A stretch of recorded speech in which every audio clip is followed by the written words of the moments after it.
Hello friends and explorers of Mesopotamia, where civilization was born. We dive into Sumerian mythologies, humans created from clay, the god Enlil, who triggered floods with his wrath, and Apsu. The life-giving sweetwater ocean. Life began with the separation of the sky and the earth Ki. This is the first story of humanity. Today, we examine the immense power of goddess Inanna over love, war, and fertility. We will also see the first human saved from the Sumerian flood, the Ziggurats epic, and how a civilization governed by the 7 heavenly laws was established. These epic journeys between the heavens and the underworld core, marked by negotiations with the gods, represent life's most ancient cosmic order. Don't forget to subscribe to uncover the secrets of this mystical life filled with the bureaucracy of the gods and the terror of the flood. I also really enjoy reading your comments. What if the oldest story we've ever told wasn't the beginning at all? What if it was only the last echo of something far older?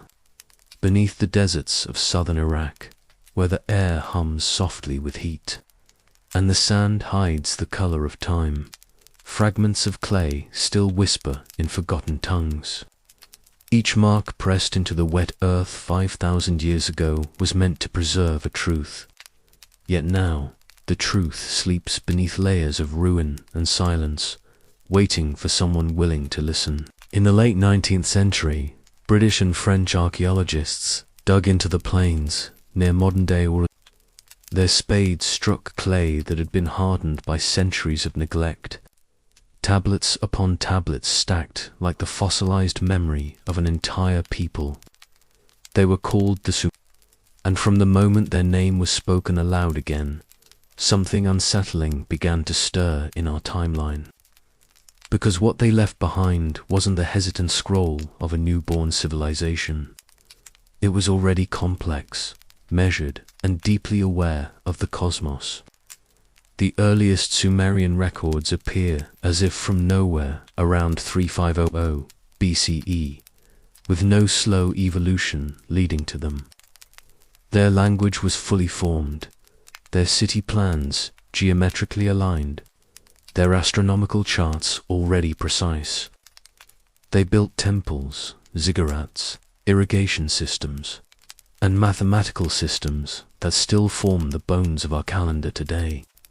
It was as if the curtain had suddenly lifted on a civilization that began in full bloom, then faded as mysteriously as it had appeared. Scholars have long struggled to explain that suddenness. History prefers slow progress, gradual invention, one tool leading to the next. But the Sumerians complicate that rhythm. They spoke of a time before kings, before floods, when knowledge was given. They named their teachers not as men, but as gods descending from the sky. And though such language was later dressed in myth, its foundation feels older than metaphor. The clay doesn't lie, it remembers. Imagine holding one of those tablets warm in your palm, its wedge-shaped impressions still carrying the pulse of a hand that lived before every empire we know. The writing system, ununiform, was not merely an alphabet, but a geometry of meaning. Triangles, lines, and cuts, each arranged to hold both sound and symbol. Through these marks, they recorded medicine, trade, hymns, contracts, and even star movements. One tablet lists the phases of Venus with a precision we only confirmed with modern telescopes. Another describes the paths of Jupiter and Mars. And then there are the stories of Enki and Enlil, of Anu, of creation molded from earth and divine essence. It's easy to dismiss mythology as invention, but when myth repeats the same pattern across continents, the silence between the lines begins to hum. The Sumerians spoke of a great deluge that ended an earlier world. The same story is found in Adian, Hebrew, Hindu, and even Mesoamerican texts. How could cultures separated by oceans remember the same catastrophe? Perhaps memory itself drifts like silt, settling wherever consciousness finds room. Or perhaps the ancients shared more than we allow ourselves to imagine. When archaeologists uncovered the city of Uruk, they expected crude beginnings.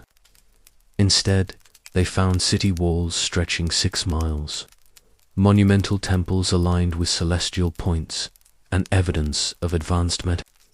Buried beneath one ziggurat, they unearthed a library of over 40,000 clay tablets, a civilization that documented itself in extraordinary detail, yet left us with more questions than answers.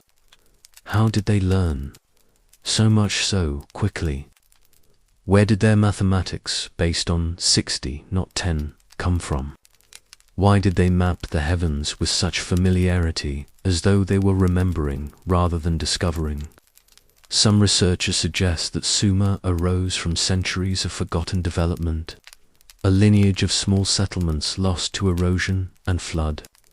Others whisper that the Sumerians inherited their knowledge from an even earlier people, one erased by the cataclysms that ended the last ice age. And then there are those who read the tablets literally, that the gods who descended from the sky were not divine in the spiritual sense, but teachers, travelers, or perhaps remnants of a civilization that predated us altogether. But even the skeptics admit something strange. The Sumerian timeline doesn't fit. Civilizations aren't supposed to emerge fully structured, yet here they did. Agriculture, writing, law, music, medicine, all at once. The clay tablets don't show trial and error. They show refinement, as though what we call the birth of civilization was to them a rebuilding. In the Museum of the Ancient Near East in Berlin, a small clay cylinder rests behind glass. The markings on its surface describe the building of a temple in honor of Inanna, the goddess of love and war. But among the dedication lines, one sentence stands out. This is the restoration of what was before. Restoration, a word that implies memory, not invention. It's a quiet confession that even the Sumerians saw themselves as heirs to something older. Sometimes when you look closely at these artifacts, you notice fingerprints pressed into the clay before it dried. The print of a scribe who may have lived 6,000 years ago, a pulse frozen in mud. And if you trace that ridge with your eyes, you realize those hands might have written down the last surviving fragments of an age erased by flood, time, or perhaps intention. The silence between those lines feels heavy, as if something vast had been taken away. The same way a missing note can haunt an entire song. The same way a lost memory hovers at the edge of sleep. Maybe that's why these stories still whisper to us. They remind us that what we call history might only be the part that survived the burning. At night, when the museums close and the lights fade, I imagine those clay tablets breathing in the dark, each one holding the faint memory of a world we no longer recognize. We think we are the beginning of understanding, but maybe we are the last chapter of remembrance. And as the desert wind passes over the ruins of Uruk, carrying grains of ancient dust into another millennium, you can almost hear the first line of our forgotten story, soft, unfinished, waiting to be heard again. If the Sumerians were not the first, then who are they remembering? They said kingship descended from heaven, not metaphorically, not symbolically, but as a statement of fact. That single line carved into clay more than 4,000 years ago still trembles with something that language struggles to contain. After the kingship descended from heaven, kingship was in every dew. It is the opening verse of what we now call the Sumerian king list, a chronicle of rulers whose reigns stretch far beyond the boundaries of human possibility. On the surface, it reads like a historical document, cities, names, dates. But as the list continues, the numbers become impossible. One king ruled for 36,000 years, another for 28,000, another for 43,200. In total, 8 rulers governed the world before a great flood swept over the land. Only after that flood does the record shrink into something more human. Reigns of hundreds, then decades. Scholars have tried for centuries to decode what those impossible numbers mean. Were they symbolic, astronomical, allegorical, or were they preserving a time when the scale of life itself was different? There's something unsettling in that question, something that makes the air around these tablets feel heavier. Because these weren't idle stories. They were bureaucratic records written in the same hand that tallied grain, debts, and temple offerings. To the Sumerians, this list was memory, not myth, and that distinction haunts everything about it. The earliest copies were found in the ruins of Lhasa and Nippur. Each version differs slightly, as though translated from a memory that was already fading. Yet the structure remains constant. 8 kings before the flood. Their reigns measured in tens of thousands of years, followed by a cosmic reset. Then new kings arise. Uruk-Kish, each claiming divine mandate, each tracing legitimacy back to that pre-Diluvian age. Some historians argue that these numbers reflect lunar cycles, or perhaps a symbolic calendar meant to convey divine authority.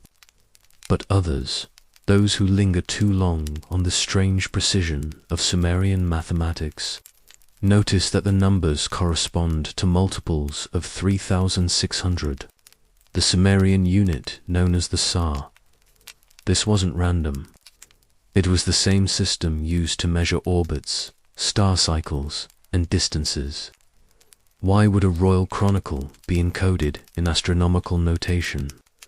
Unless the kings themselves were meant to be read as celestial beings, rulers of epochs rather than years.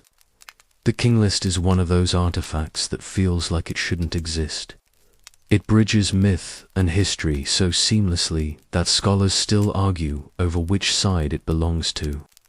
The names of these ancient rulers, Aluim, Alunga, and Menluana, don't appear anywhere else. And yet, the cities they ruled do. Eridu, for instance, is real, considered by archaeologists to be the oldest city in southern Mesopotamia. Under its ruins, they found layer upon layer of construction dating back almost 8,000 years. Temples rebuilt upon older temples, each one slightly smaller than the one before, as if mimicking the slow contraction of time itself. The Sumerians called Ooredoo the first city. In their stories, it was founded by the god Enki, the keeper of knowledge, the one who shaped humanity from clay. Excavations there reveal evidence of a complex water system, ritual altars and artifacts made of materials that shouldn't have existed in that region, stones from distant mountains, shells from the Indian Ocean, a trade network or a remnant of something older, perhaps both. When the king list describes the flood that ended the reigns of the ancient kings, it uses language eerily similar to later texts. Then the flood swept over. No explanation, no divine judgment, just an event that resets time.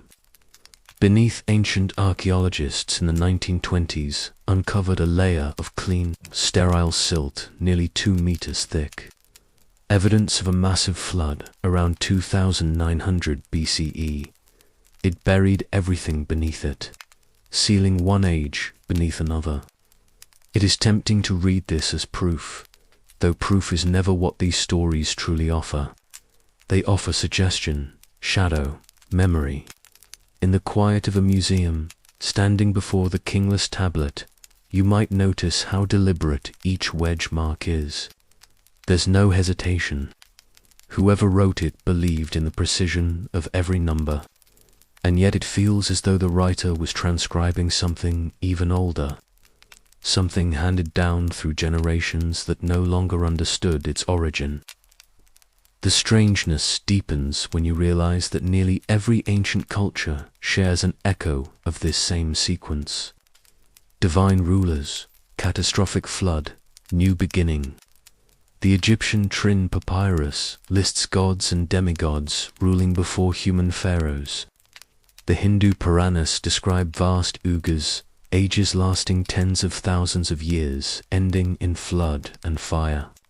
The Mayan Chilamolam speaks of earlier worlds destroyed by water and time. Always the same pattern.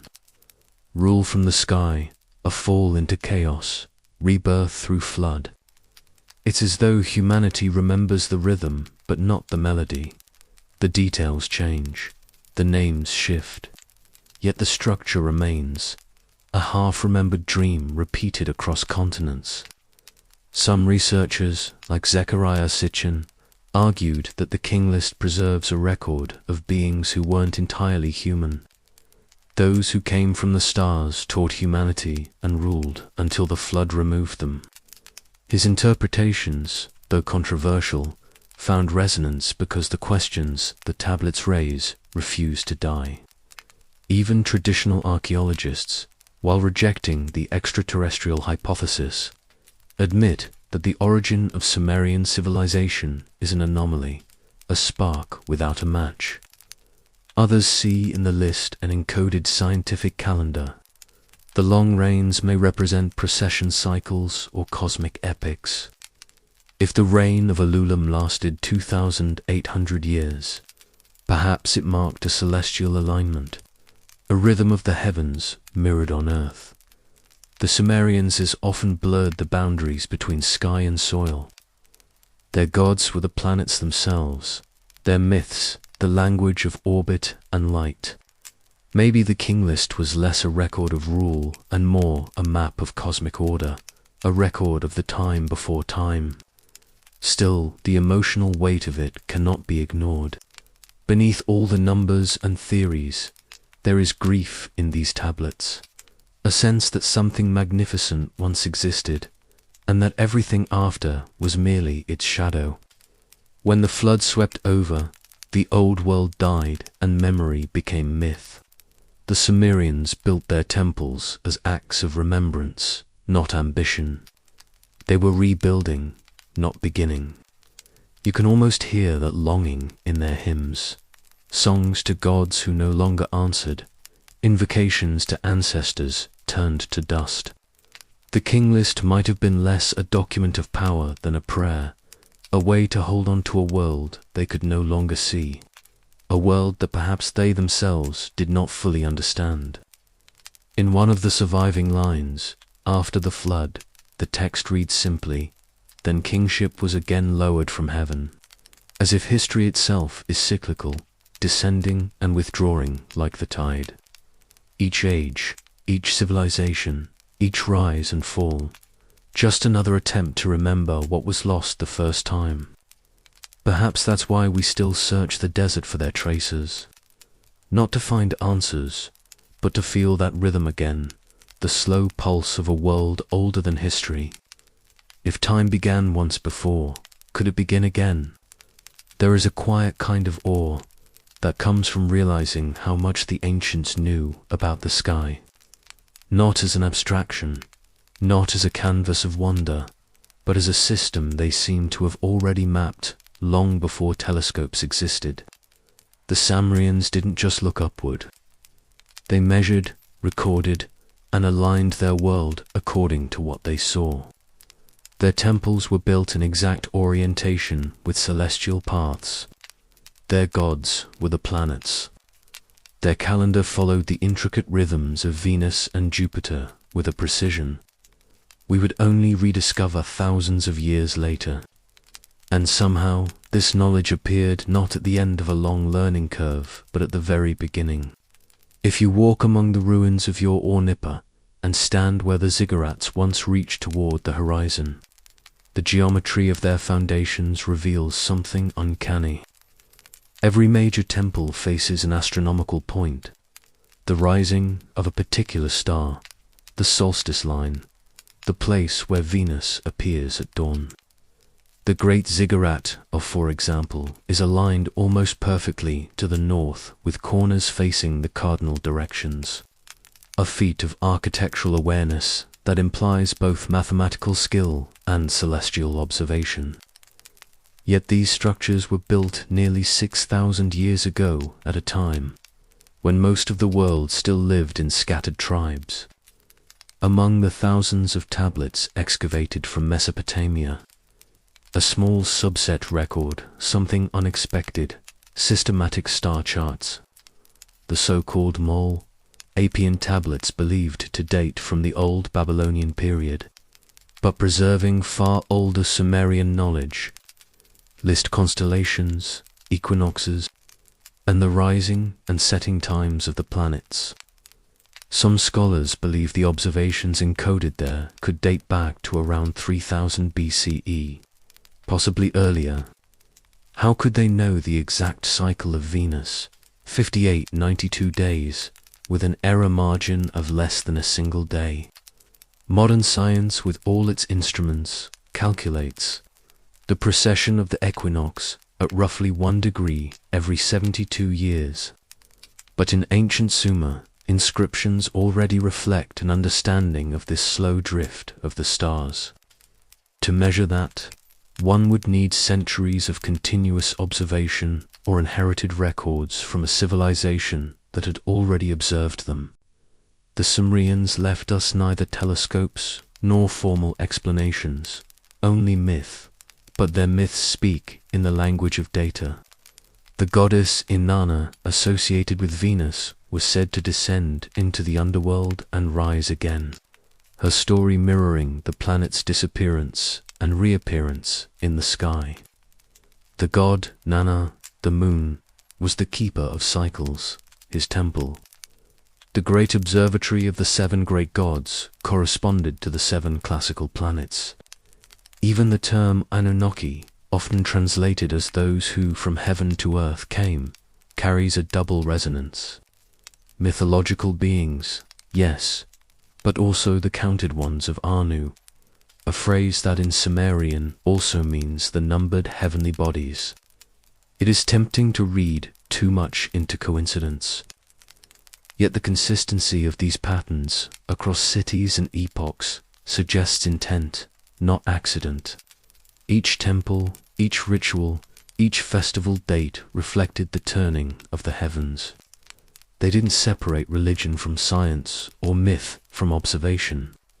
For them, the universe was a single breathing system, its motion sacred, its numbers divine. But where did this awareness begin? Did a people just emerging from the Neolithic Revolution truly develop such refined astronomy alone?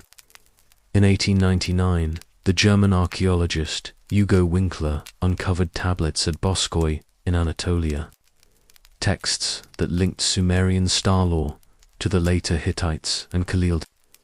What's striking is the continuity, the same constellations, the same patterns of planetary worship transmitted for millennia with barely any change. Such precision doesn't usually survive oral tradition.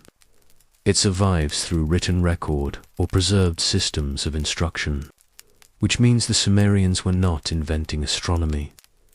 They were documenting something already known. In one tablet from Nineveh's library, now kept in the British Museum, a scribe had carefully drawn the path of Jupiter across the night sky using a complex mathematical system that modern astronomers recognized as a rudimentary form of calculus. Another tablet describes the shadow of the Earth across the moon during an eclipse, noting that the god is devoured but returns. Beneath the poetry lies recognition of orbit and geometry. And when these same scribes referred to the heavens as the tablets of destiny, they weren't being poetic. They were speaking the literal truth of their worldview that the stars recorded. There's something almost eerie in that. A civilization born out of mud and red huts whose farmers depended on the flooding of rivers, writing about the mathematical precision of the cosmos as if they had already mastered it. And maybe in a sense they had some researchers see in their 12-based numbering system a reflection of the 12 major constellations of the zodiac, the division of the sky that we still use today. Others point to the Sumerian obsession with the number 60, found everywhere in their measurements as evidence of astronomical encoding. 60 minutes, 60 seconds, 360. Even our modern clocks still echo their design. The very rhythm of our timekeeping is inherited from theirs. And then there are the stories that unsettle even the most cautious scholars. In a series of tablets from Sippar, the god Enki instructs humankind in the measures of the heavens, teaching them to build instruments to see that which cannot be seen. Another fragment describes a chamber of glass that magnifies the eyes. Some interpret this as metaphor, others as lost technology, a poetic memory of lenses or primitive telescopes. Indeed, small rock crystal lenses have been found in Mesopotamian sites, though their purpose remains debated. Were they ornaments or tools of observation? The more we read, the harder it becomes to separate their cosmology from ours. The Sumerians didn't just watch the sky. They believed it was alive. Each planet had a will, a personality, an orbit that mirrored moral order. The movement of the stars was not mechanical but spiritual, yet their records of it remain mathematically consistent. Somehow they managed to hold myth and measurement in the same breath without contradiction. Maybe that's what modernity lost. The ability to see precision and wonder as one thing. If we could ask a Sumerian priest, astronomer, how he knew what he knew, he might simply say it was given. And perhaps he would not mean by gods of flesh or fire, but by the universe itself, something received through observation, ritual, patience, and memory. Yet even that explanation leaves something unspoken, because their knowledge feels too vast for their context, too deliberate for mere chance. Was this the residue of a forgotten epoch, an inheritance from people who had already charted the heavens before the flood? Or is it simply proof that humanity's genius has always been older than we imagine? Either way, when the sun sets over the ruins of and the first stars ignite over the desert, it's easy to believe the Sumerians are still watching. Their geometry remains etched into the earth. The angles of their temples still catch the light of the same stars they once recorded. Their myths still move with the rhythm of planetary orbits. And somewhere in that rhythm lies a memory of a time when science and divinity were the same language. The gods who measured the heavens may have been only men, or perhaps the men who watched the heavens became gods in the act of measuring. If they inherited their knowledge, then from whom? Among the broken foundations of ancient Sumer, between fragments of brick and scorched clay, archaeologists have found something quietly astonishing. Evidence of technology that should not exist at the dawn of civilization. Tools of bronze appearing before the Bronze Age. Geometrically precise drilling on diorite stone. Clay tablets describing complex mixtures of minerals and metals. Even the very word they used for knowledge did not mean learning in the way we understand it. It meant something closer to codes, formulas, or fundamental laws of order. To the Sumerians, science was not invention. It was memory. When the excavations at Eridu and uncovered tablets detailing the building of Ziggurats, researchers expected primitive blueprints, rough sketches of mud and reed structures. Instead, they found measurements, proportional ratios, and angles described in base 60 mathematics, the same system we still use to measure circles and time. Their architects calculated volumes, slopes, and weight distribution with eerie precision, suggesting a practical understanding of geometry centuries before the Greeks would give it a name. It is as if they had inherited an engineer's handbook from a vanished source, one they could follow, but perhaps no longer fully explain. Even in daily life, their scientific awareness was woven into everything. Farmers recorded the phases of the moon to predict irrigation cycles. Physicians catalogued symptoms and treatments on tablets that read like early farmer. One tablet from Nippur lists over 200 medicinal plants categorized by function. Another describes the mixing of sulfur, copper, and oil to create compounds used in rituals of purification. Formulas that resemble primitive chemistry. There are even mentions of something called nagar, translated as the shining liquid, which some think refers to distilled mercury, though such a material should not have been known in that age. These echoes of forgotten science grow louder the deeper one looks. Take metallurgy. By 3000 BCE, Sumerians were smelting copper and experimenting with alloys. Yet in the ruins of Telsma and Kish, metallurgists have found traces of hardened bronze predating this timeline. Metal that suggests an earlier, more advanced understanding of smelting. In the same region, cylindrical seals depict saws, drills, and bellows. It is not evidence of machines as we know them, but it implies that their craftsmanship reached a sophistication unexplained by the tools archaeologists have recovered.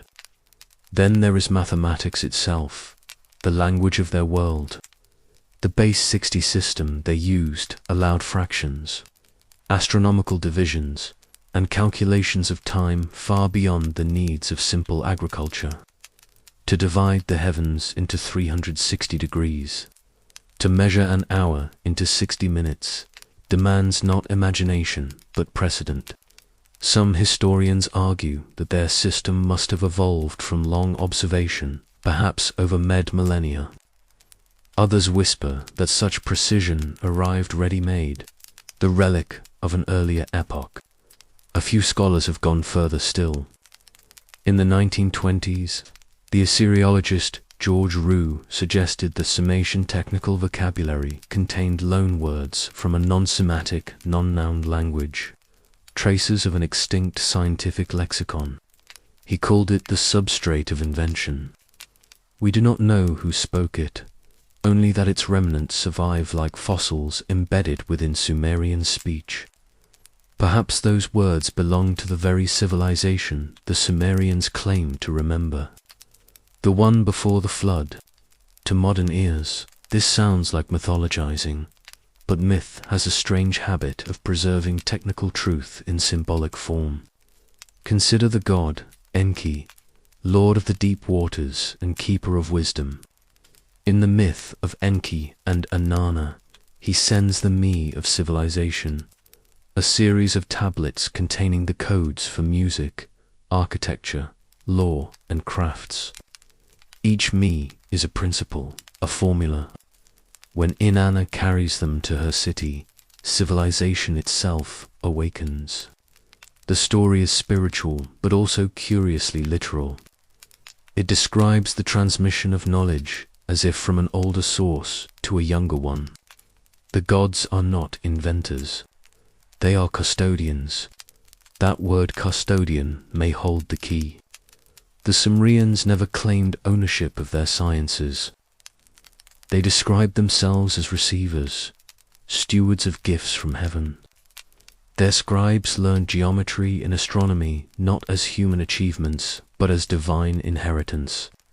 And in their rituals to teach or recite knowledge was to reenact creation itself. A reminder that wisdom must be preserved, not invented. We might be tempted to see their science as accidental genius, a coincidence of clever farmers and observant priests. Yet there are details that resist simplicity. In 1936, archaeologists unearthed a clay tablet from Separ containing a list of geometric problems that included the calculation of a right-angled triangle using what would later be known as the Pythagorean overtus. These are not the fumblings of a beginning mind. They are the remnants of a system already refined. Even their art hides mathematical secrets. The dimensions of their statues often conformed harmonic ratios, the same proportional systems later celebrated in classical Greek sculpture. The temples of Uruk and Eridu are constructed on scales of 345, the simplest form of right-angle proportion. It is as though they understood that beauty, structure, and sound were all manifestations of the same universal pattern. The echo stretched beyond Mesopotamia. Around the same centuries across the sea, the builders of Egypt's earliest temples were using similar measurements. In the Indus Valley, city plans followed strict geometric grids. In each region, the earliest phase of civilization appears not crude but deliberate, as if responding to a memory that transcended geography. Scholars call this the synchronization problem, the improbable simultaneity of complex urban design around 3000 BCE. Why did humanity begin building with mathematical consciousness all at once? Why not earlier or later? Some argue that this reflects a shared awakening of the human mind, a threshold crossed when language, observation, and symbolic thought converged. Others sense in it the residue of something that came before, a common inheritance, scattered and remembered differently by each culture. Perhaps it was not that Sumer, Egypt, and the Indus Valley discovered civilization separately, but that they each rediscovered fragments of an older blueprint. The Sumerians themselves seem to believe that in their hymns, the first city, Eridu, is described as raised from the clay of the deep, its foundations older than the sky. The god Enki's temple there, the Obzu, was said to sit above the waters of wisdom that flowed from the underworld. Metaphor, yes, but also an image of continuity, knowledge surfacing from the depths of time. Even their mythology of sound carries echoes of scientific order. The word Enlil, often translated as Lord of the Air, can also mean the vibration that moves through space. In ritual chants, priests invoked him as the breath that shapes the world, the invisible force that structures matter. To modern ears, it sounds eerily like a poetic understanding of frequency and resonance, the physics of vibration encoded in sacred language. If these parallels are coincidence, they are profound ones. And yet, coincidence or not, the impression remains that the earliest civilization we know was not struggling toward knowledge, but struggling to remember it. Each equation, each temple, each tablet feels like an echo, a reverberation from something older. We live surrounded by the remnants of their systems. Every time we tell time, every time we divide a circle, every time we measure, we are repeating the logic of their world. They are still teaching us, though their names have crumbled to dust. Perhaps civilization doesn't begin when we invent knowledge. Perhaps it begins when we rediscover it, when the silence of forgetting breaks and an echo returns. But if Sumer remembered what had come before, what catastrophe had erased the world they were trying so carefully to rebuild? If one listens long enough, even clay begins to speak, buried beneath centuries of wind and silence. The tablets of Nippur and Nineveh form what might be the oldest libraries in human history, archives of law, medicine, astronomy, and ritual. Yet they are more than collections of knowledge. They are the fossilized memory of a civilization that seemed desperate to preserve what it knew. When these tablets were first unearthed, They shattered the illusion that ancient people lived in ignorance. Instead, they revealed a world of scribes, scholars, and thinkers who wrote as if they were racing against oblivion. The city of Nepa was not a royal capital. It had no king, no armies, no empire, and yet it was the spiritual heart of Sumer, home to the great temple of Enlil, the Lord of the Wind. Beneath its ruins, archaeologists uncovered tens of thousands of clay tablets, an ancient archive so vast that scholars are still deciphering fragments today. What they found changed everything. There were administrative lists, yes, but also poems, star maps, surgical instructions, even philosophical reflections on fate and justice.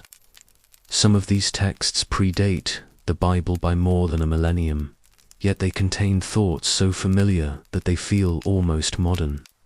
Imagine standing in one of those rooms, the air thick with the scent of baked clay.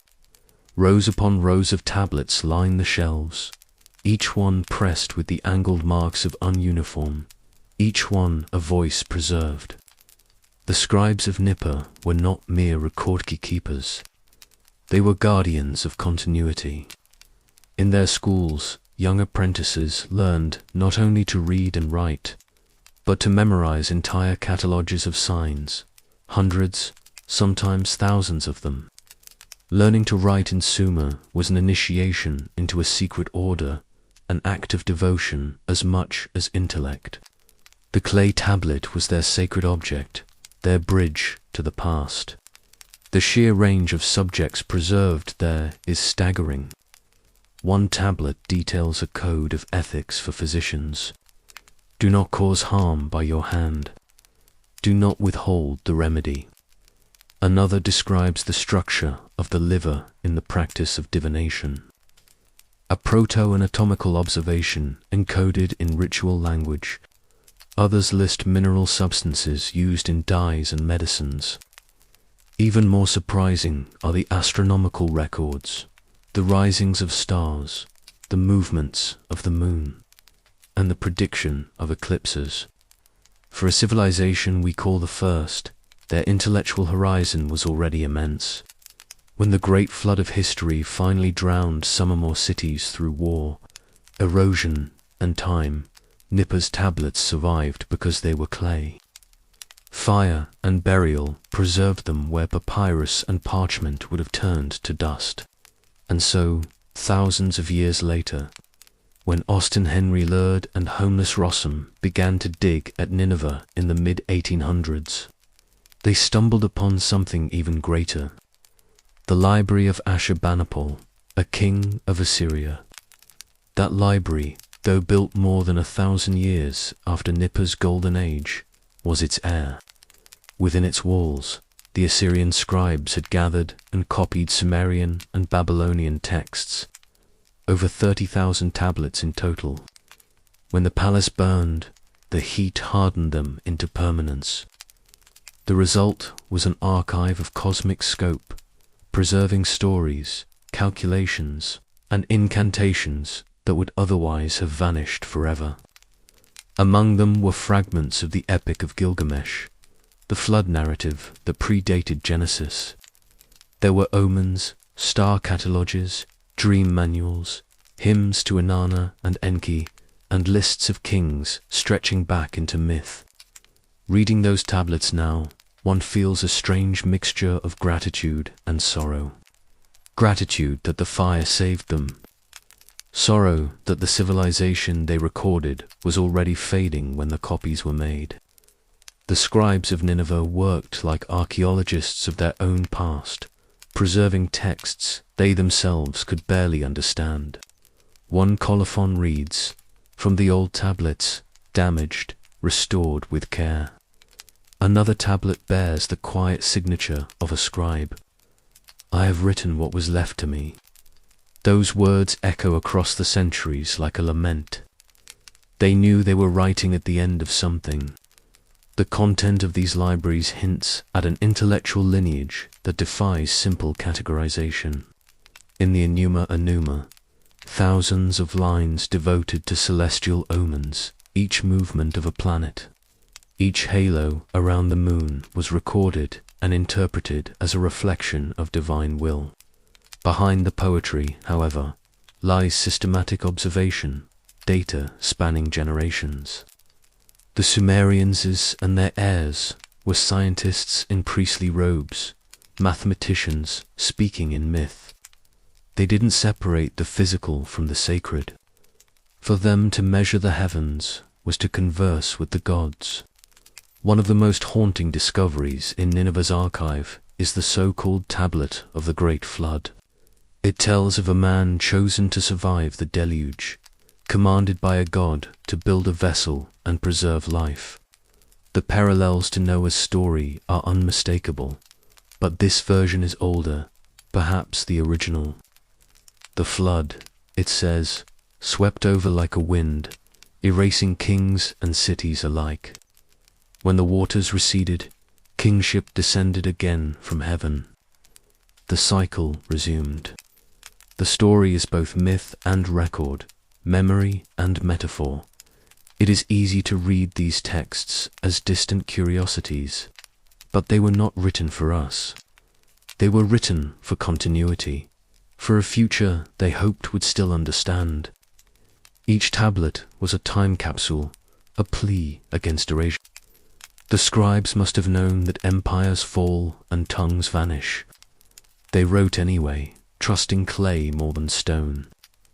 And perhaps they were right, because long after their cities collapsed, their words endure. Their numerals define our clocks. Their geometry shapes our buildings. Their myths live in our religions. Even their fears of flood of forgetting remain ours. Every modern library is in a sense a descendant of Nippur and Nineveh. Each shelf a new stratum of clay. But there's another layer to this story, one rarely spoken aloud. Some fragments from these ancient libraries describe devices, instruments, and processes that seem out of place in their time. One tablet speaks of a vessel of shining copper that stores the fire of heaven. Another mentions crystal that brings light to darkness. Scholars interpret these as metaphors for ritual objects. Yet one wonders, were they metaphors or faint echoes of lost technologies whose purposes we can no longer imagine? Even their writing system feels like a machine of preservation. Ununiform could record both sound and idea, a hybrid code that could survive translation. It was robust, adaptable, modular. When the Greeks later adopted the concept of the written archive, they did so under the shadow of Nineveh's example. The library as an idea began in Sumer, standing before those tablets today under the sterile light of museums. It is difficult not to feel the pull of that ancient intention to remember. They knew knowledge could vanish. They saw it happen before. Perhaps that's why they wrote so obsessively, so completely. Every wedge in clay was an act of defiance against the flood. But if the Sumerians and their heirs were merely preserving what they already knew, what then had they lost? What deeper archive lies still buried beneath the layers of time, waiting for another civilization to find it? To read, to wonder, and to ask the same unanswerable question. In the oldest stories ever written, humanity is not born, it is made. The Sumerians is told of gods who labored to shape the world and of a moment when they grew weary of their endless toil. It was then, they said, that Enki, the god of wisdom, and Ninhurs, the lady of life, gathered the essence of the divine and mixed it with the clay of the earth. From this fusion came the first humans, Lulu Amu, servants who could bear the burdens of creation. It is a tale half myth, half memory, yet behind its poetry hides something more. An idea so ancient and so radical that it still unsettles us. That life itself may be the result of design. The Atrahasis epic carved into tablets long before the book of Genesis describes the gods' assembly. Enlil, their leader, laments the noise of the lesser beings who labor in the fields. Enki offers a solution. They will fashion a new race to work in their stead. But the raw clay alone is lifeless. To animate it, they need something of themselves. So they sacrifice a god. His blood mixed with the earth, his spirit divided among humankind. And thus, through an act of divine transgression, we are born both mortal and sacred, both servant and heir. It is an origin that feels older than any religion, part biology, part mystery. What were the Sumerians trying to tell us? Did they imagine this story as pure allegory? Or were they recording something remembered from a time so far removed that it could only survive in mythic form? Archaeologists have long treated such tales as metaphors for the dawn of civilization.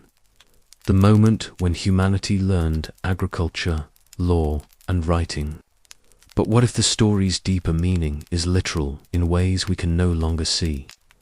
The phrase mixed with the blood of the gods appears again and again across Mesopotamian texts. In Ardian Zima Eleni, the genetic essence of the divine was described as a life-bearing fluid, a seed of heaven. The same idea echoes in Egypt, in Greece, in the Hebrew Bible.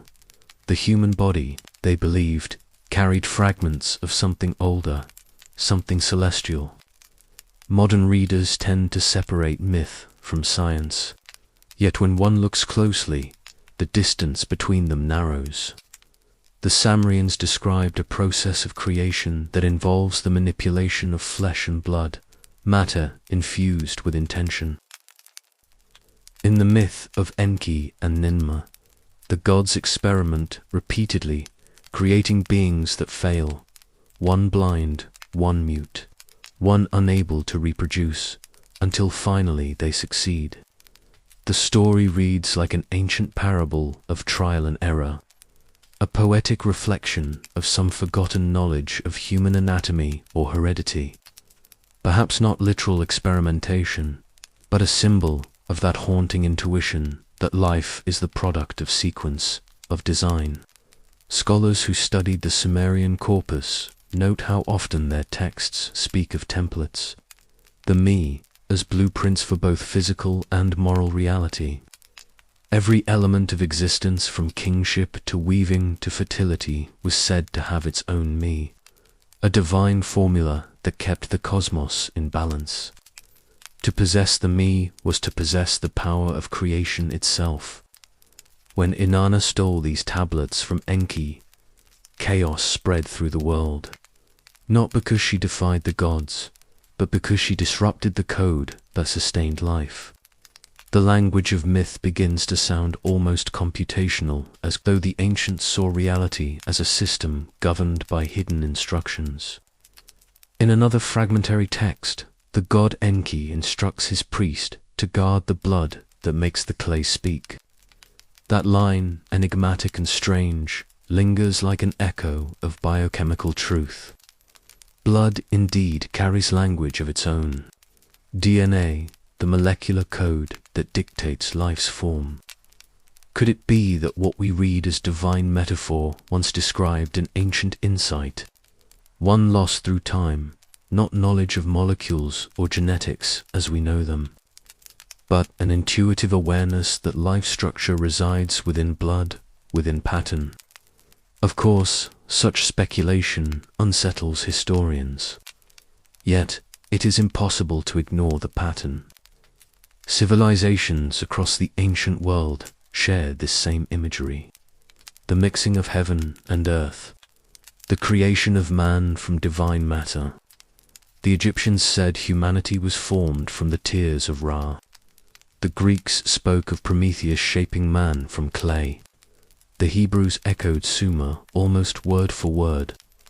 God formed man from the dust of the ground and breathed into his nostrils the breath of life.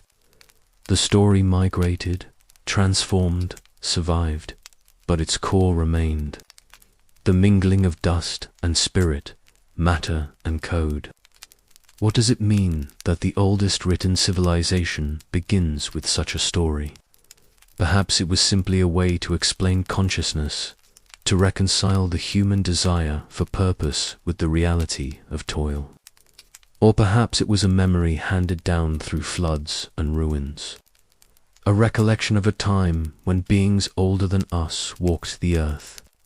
The Sumerians called them Anunnaki, those who came from the heavens. In later Babylonian texts, these gods were said to teach humanity agriculture, astronomy, and metallurgy. To others, they are mythic archetypes. To some, they are the forgotten teachers of prehistory. In one hymn from Nippur, the poet writes, Howie, who mixed the essence of heaven with the clay of the abs, who gave to man the image of the gods. The phrase, image of the gods, Salmi Eleni, carries the same resonance as the later Hebrew Talam Elohim. Could the Sumerian idea of divine image have been the original seed from which that later concept grew? The parallels are too precise to dismiss as coincidence. What we call theology may at its roots be the language of remembrance. There is also the recurring symbol of the tree, the sacred axis linking heaven, earth, and the underworld. On many Sumerian seals, figures stand beside a stylized tree flanked by winged beings offering vessels of water or life. The icon repeats from Mesopotamia to Persia to Egypt, even to the Indus Valley. Some interpret it as the tree of life, others as a genetic emblem, a symbol of lineage. Either way, it represents continuity, a bridge between divine and mortal. Perhaps that is what the blood of the gods truly meant, a metaphor for consciousness itself, the spark that connects flesh to eternity. And yet there is melancholy in this myth, for the same gods who created humanity also cursed them with mortality. To be made from divine blood was to contain divinity, but also to be forever cut off from it. The story of Enki's creation is one of both gift and exile. We are children of the divine and prisoners of matter. Every Sumerian prayer, every lamentation carries that tone of yearning for return, for reunion, for remembrance. If their myths were indeed memories, then perhaps they were mourning a separation that once occurred, a fall not of sin, but of knowledge. Something was divided long ago, and ever since we have tried to piece it back together. Each age rediscovers fragments, the laws of physics, the secrets of life, and calls it progress. But maybe it is only recollection. In the end, the Sumerians saw no conflict between creation and science, between gods and clay. They saw only one story endlessly retold, the universe awakening to itself through the vessel of flesh. The blood of the gods flows in us still, they would have said, not as a myth, but as a reminder that our origins are both earthly and cosmic, both known and forgotten. If the first humans were born from the mingling of heaven and earth, what happens when the blood of the gods remembers what it once was? There is a strange quiet that follows catastrophe, a silence so complete that even memory hesitates to speak. The Sumerians knew that silence well. They called it the day the waters swept over the land. To them, it was not merely a storm or a flood. It was the eraser of a world, the cleansing of an age that had grown too loud, too full of its own creations. What remained after was not just ruin, but amnesia. Humanity began again, they said, smaller, humbler, haunted by echoes of what came before. In the Epic of Ziggurats, one of the earliest flood narratives known to humankind, the story unfolds in fragments carved into clay sometime around 1700 BCE, but rooted in far older oral memory.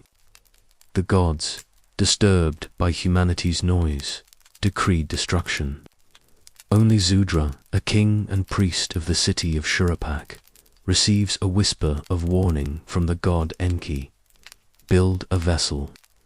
Enki tells him of strong walls and sealed pitch. Take into it the seed of all living things. Then the rain begins, not gentle but endless. The rivers rise, the sea swallows the plains, and the horizon dissolves into water. For 7 days and nights, the world vanishes beneath the flood. When the waters recede, Zusra opens a window and releases a dove. It does not return. He knows the earth has emerged again. In gratitude, he offers sacrifice. The gods, moved or perhaps regretful, grant him immortality and place him in the land beyond the rivers. This story predates the biblical flood by over a millennium. Its bones are the same.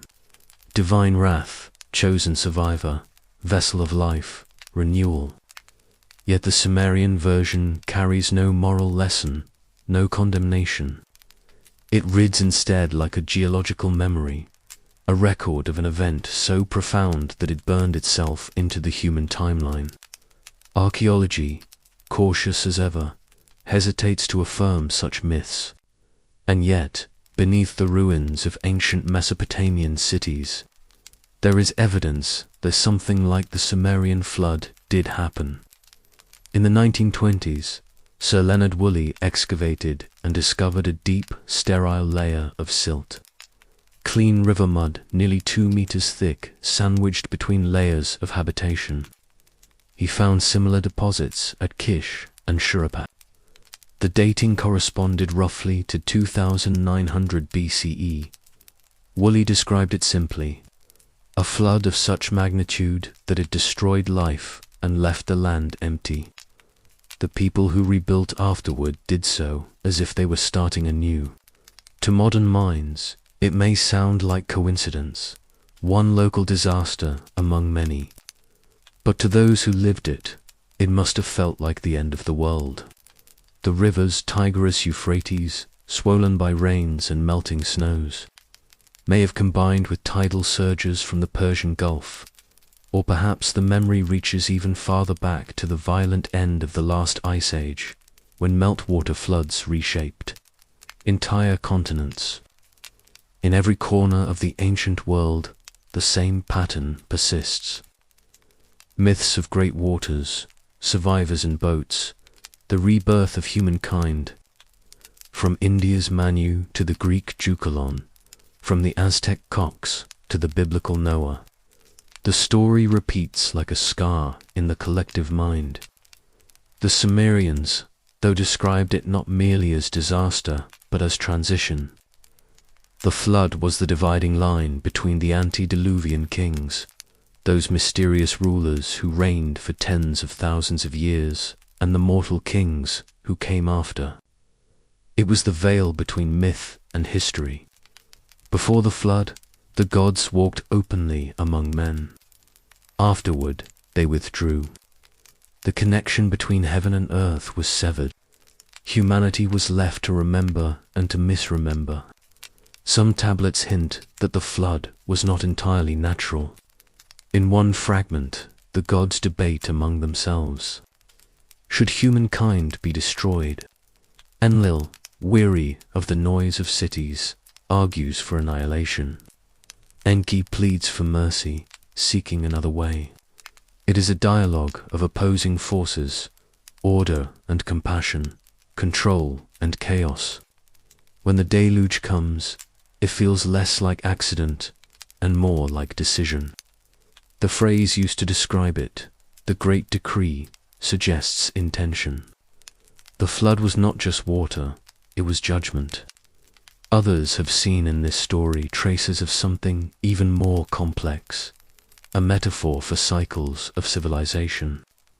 Perhaps the flood was not a literal inundation, but a symbolic description of an event that resets human culture. A comet impact, a shift in climate, a collapse of knowledge. Geological evidence hints at sudden sea level rises and cosmic impacts near the end of the Pleistocene. To the survivors, it would have seemed divine punishment, incomprehensible power, and so they remembered it as a cleansing, one that washed away both sin and science. If the flood erased a former world, then every artifact the Sumerians later buried was a fragment of that forgotten age. Their writing, their mathematics, their star charts, each feels like an attempt to retrieve something half-remembered. They were not inventing civilization. They were rebuilding after the water. Even their myths read like recovery manuals. The god, Enki, savior of humanity, teaches the survivors how to plant, how to measure, how to keep time. Knowledge in their view was not discovery, but restoration. In the poem, The Return of Inanna, the goddess descends to the underworld and rises again after 3 days, bringing fertility back to the land. The Sumerians may have seen the flood in similar terms: descent into chaos, return to life. Yet beneath the spiritual allegory lingers a geological memory. Something happened, something vast enough to fracture both land and legend. There is a line from the Epic of Gilgamesh that feels almost like confession. Utapishtim, the flood survivor, tells Gilgamesh, "What you call the gods were once men of great name." They remembered the secrets of the deep.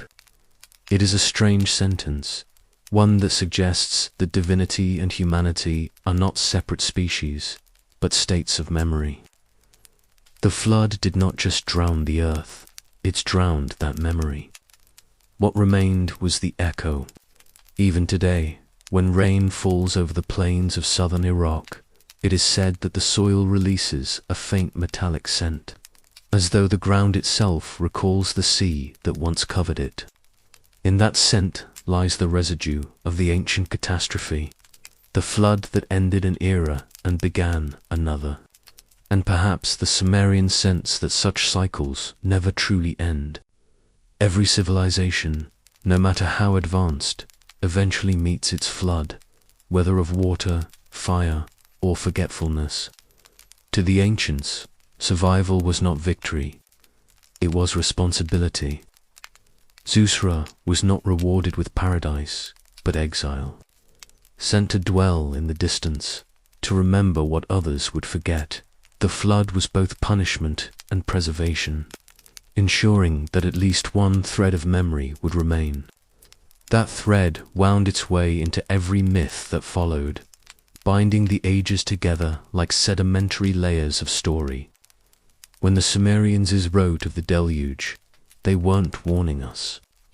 They were reminding themselves that the gods, or perhaps nature itself, always demands silence after too much noise.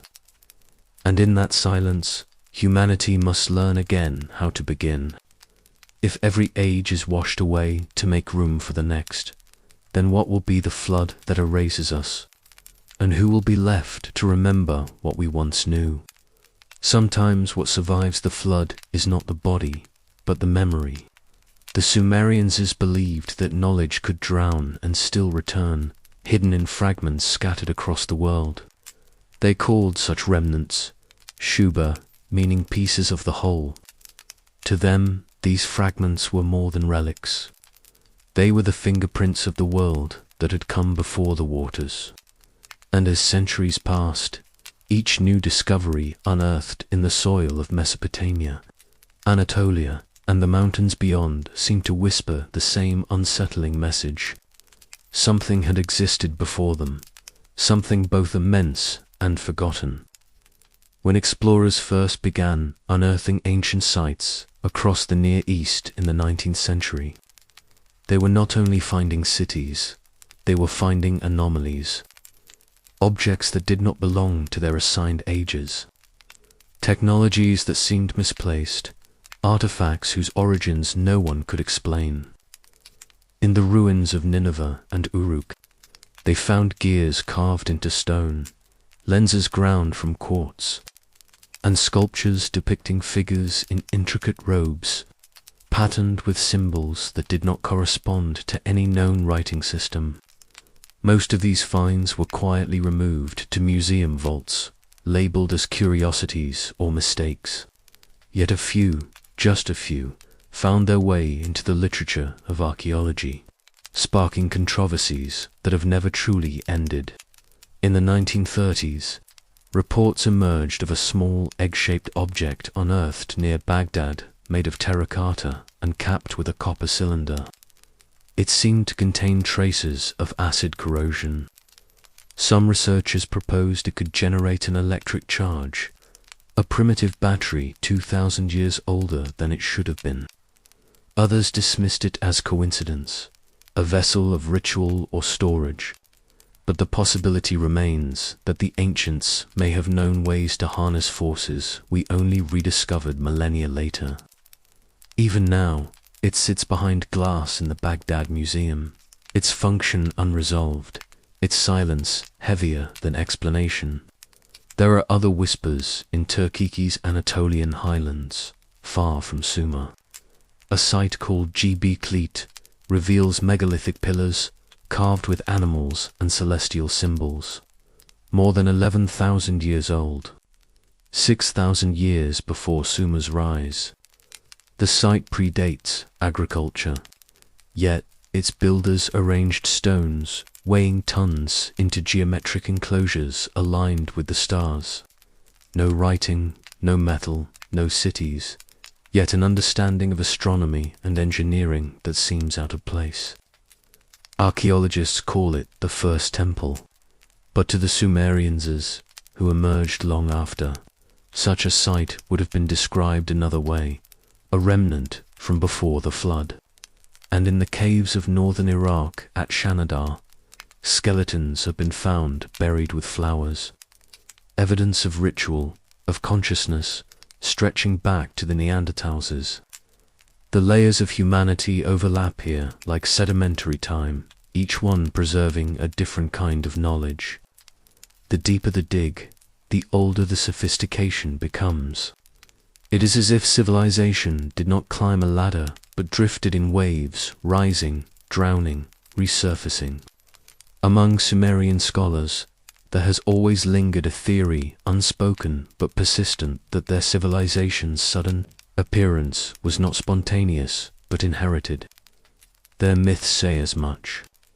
After the flood, Enki gives to the survivors, the black-headed people, the tools of life: writing, measurement, agriculture, and law. He does not invent these things. He restores them. The very language of Sumer hints at this restoration. Words for creation often derive from roots meaning to reawaken or to rebuild. Theirs was a civilization of remembering, not beginning. Archaeological layers support this intuition. Beneath the oldest known cities of Sumer, Eridu Urog, lie still older layers of habitation washed by ancient silt. Radiobin dates suggest settlements there more than 8,000 years old, predating the so-called birth of civilization.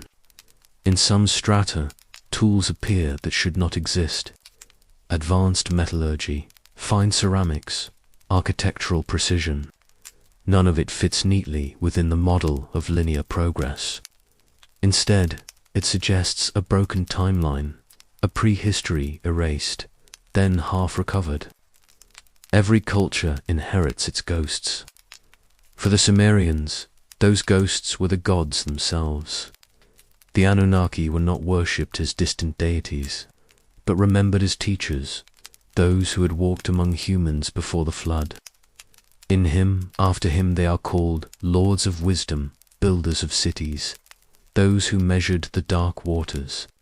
Some modern interpreters have tried to recast them as mythic archetypes, psychological symbols of knowledge. But in the ununiform lines, the tone is different. These were recollections, not The Sumerians spoke of them with the language one uses for ancestors, not abstractions. In one particularly haunting tablet from Nippur, the scribe records a vision. I saw the stone temples of the deep, their doors sealed by the waters. I saw lights beneath the sea that never fade. Scholars translate it as metaphor, but its imagery echoes across mythologies. The submerged realms, the lost cities, the knowledge beneath the waves. The Greeks called it Atlantis. The Egyptians spoke of Zepi the first time. The Sumerians simply called it before the flood. Perhaps they were all remembering the same event fragmented through the lenses of geography and time. Some geologists now suggest that such a flood did indeed occur around 12,000 years ago, when glacial melt caused catastrophic sea level rise and submerged vast coastlines.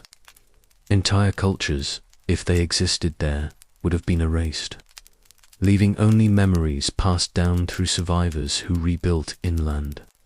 Could the builders of Göbekli Tepe have been among them? Could their descendants have carried fragments of that vanished science into Sumer, Egypt, and beyond? The evidence is circumstantial, but the pattern persists. Civilization appears not as invention, but as rediscovery. There are artifacts that seem to confirm this continuity, though most remain controversial. In Iraq and Iran, archaeologists have found drill holes in diorite, one of the hardest stones on earth, smooth and precise, as though made by rotary tools. In Egypt, identical markings appear on granite and basalt. The same techniques, the same signatures, separated by thousands of miles. Coincidence, perhaps, or memory, an ancient technology surviving through fragments of craft. Even language carries traces of this inheritance. The Sumerian word ti means both life and rib. In their creation myth, woman is made from the rib of the first man, an image that later appears in Genesis. But ti also means to repair. Thus, woman is not a creation, but a restoration, a fragment made whole again. The play of meanings reveals the deeper Sumerian view. Life itself is the process of repair, of remembering what was lost. The same principle seems to guide their temples and ziggurats. Each was built as a replica of a heavenly structure, a model of what already existed in the realm of the gods. To build for the Sumerian was to rebuild. Even the measurements of their temples were described as according to the plan written in the stars. It is a line both poetic and precise, for they believed the gods had left the blueprints of the world not on paper but in the sky. If we follow that idea further, it begins to sound less like theology and more like a scientific philosophy. What if every discovery humanity makes is not creation but a remembrance? Each age in its turn finds a fragment, one piece of the greater whole, and believes it new. The Sumerians might have smiled at this illusion, for they saw time not as a straight line, but as a wheel. What was drowned will rise again. The flood did not erase everything. It buried the body of a lost world, but not its bones.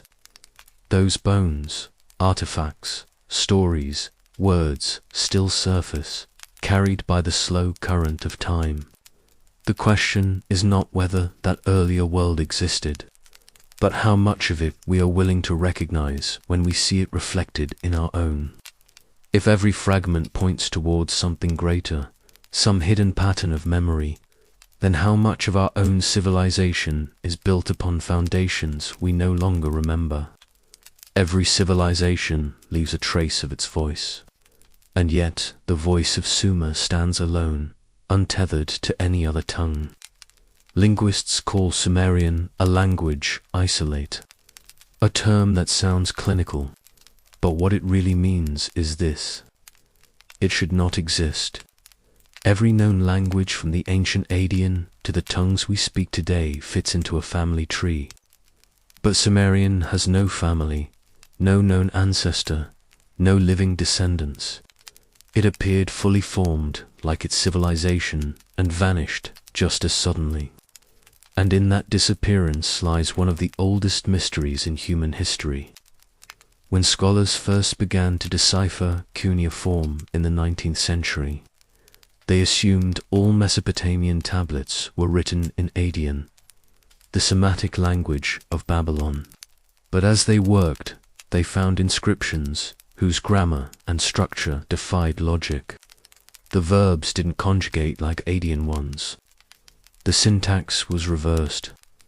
Words seemed to fuse and break apart without pattern. Eventually, they realized they were reading something far older, a hidden layer beneath the Akkadian texts. They named it Sumerian after the land of Sumer, the first kingdom of recorded time. Yet, even after a century of study, no one truly understands where it came from. Linguists have searched for relatives in every direction: the Caucasus, the Indus Valley, the Altic Steppe, even the lost languages of the Mediterranean. None fit. Every hypothesis collapses under the weight of grammar. The language stands outside the great evolutionary web of speech, as if it had been transplanted, complete, alien, ancient. Its structure is unlike any other. Sumerian is agglutinative, meaning it builds meaning by stacking syllables, each a small code that modifies the one before it. A single word can carry an entire sentence's worth of meaning, folding time, number, and emotion into one gesture. For example, the word Amagu Tenda means not simply my mother, but the one who is my mother and stands beside me. Every suffix alters the perception of relationship and space. It is a language that sees reality as fluid, interconnected, always shifting, more philosophy than grammar. Even the word Omega 15, meaning Sumerian tongue, translates literally as the true speech or the language of origin. It is as though the people themselves remembered their words as inherited, not invented. They called writing EMI, the voice made permanent. The concept itself is profound. To write was not to record. It was to preserve vibration, to trap sound in matter. And perhaps that was why they pressed their words into clay instead of ink. Because clay endures, as if the earth itself were the keeper of their voice. To modern ears, the rhythm of Sumerian sounds almost otherworldly. Slow, heavy with breath, filled with glottal stops and harmonies of air. When linguists attempt to speak it aloud, something strange happens. It feels simultaneously ancient and new, like a music that does not belong to human mouths. Some have suggested that its structure mirrors the patterns of Sumerian thought itself, non-linear, relational, cyclical. The same qualities appear in their art and architecture: symmetry, repetition, reflection. Everything in their world was connected through pattern. What unsettles scholars most is how advanced this linguistic system was from its first appearance. There is no evidence of its evolution from simpler forms. No Proto-Sumerian, no experimental inscriptions leading up to Anu. The earliest tablets dating from 3300 BCE, TE, already use a standardized script consistent across cities separated by hundreds of miles. That kind of uniformity implies not invention, but transmission. Someone taught them how to write. But who? The Sumerians themselves credited their writing to Nisaba, the goddess of wisdom and scribes. She's always depicted holding a stylus and a tablet, the tools of knowledge. Yet her name also means the one who counts the stars. Perhaps to them writing was not only language but measurement, a way of inscribing cosmic order into human form. In that light, their language was sacred technology, each sign a key to the structure of the universe. When Sumerian eventually faded from daily use around 2000 BCE, it did not die. It became a language of the gods used only by priests, astronomers, and scholars. For more than 1,000 years after the fall of Sumer, Babylonian scribes continued to copy and study Sumerian texts as holy relics. They treated the language like scripture. In temple schools called aduba, young scribes memorize long bilingual lists, Akkadian on one side, Sumerian on the other, so that the sacred tongue would not be lost. Imagine that.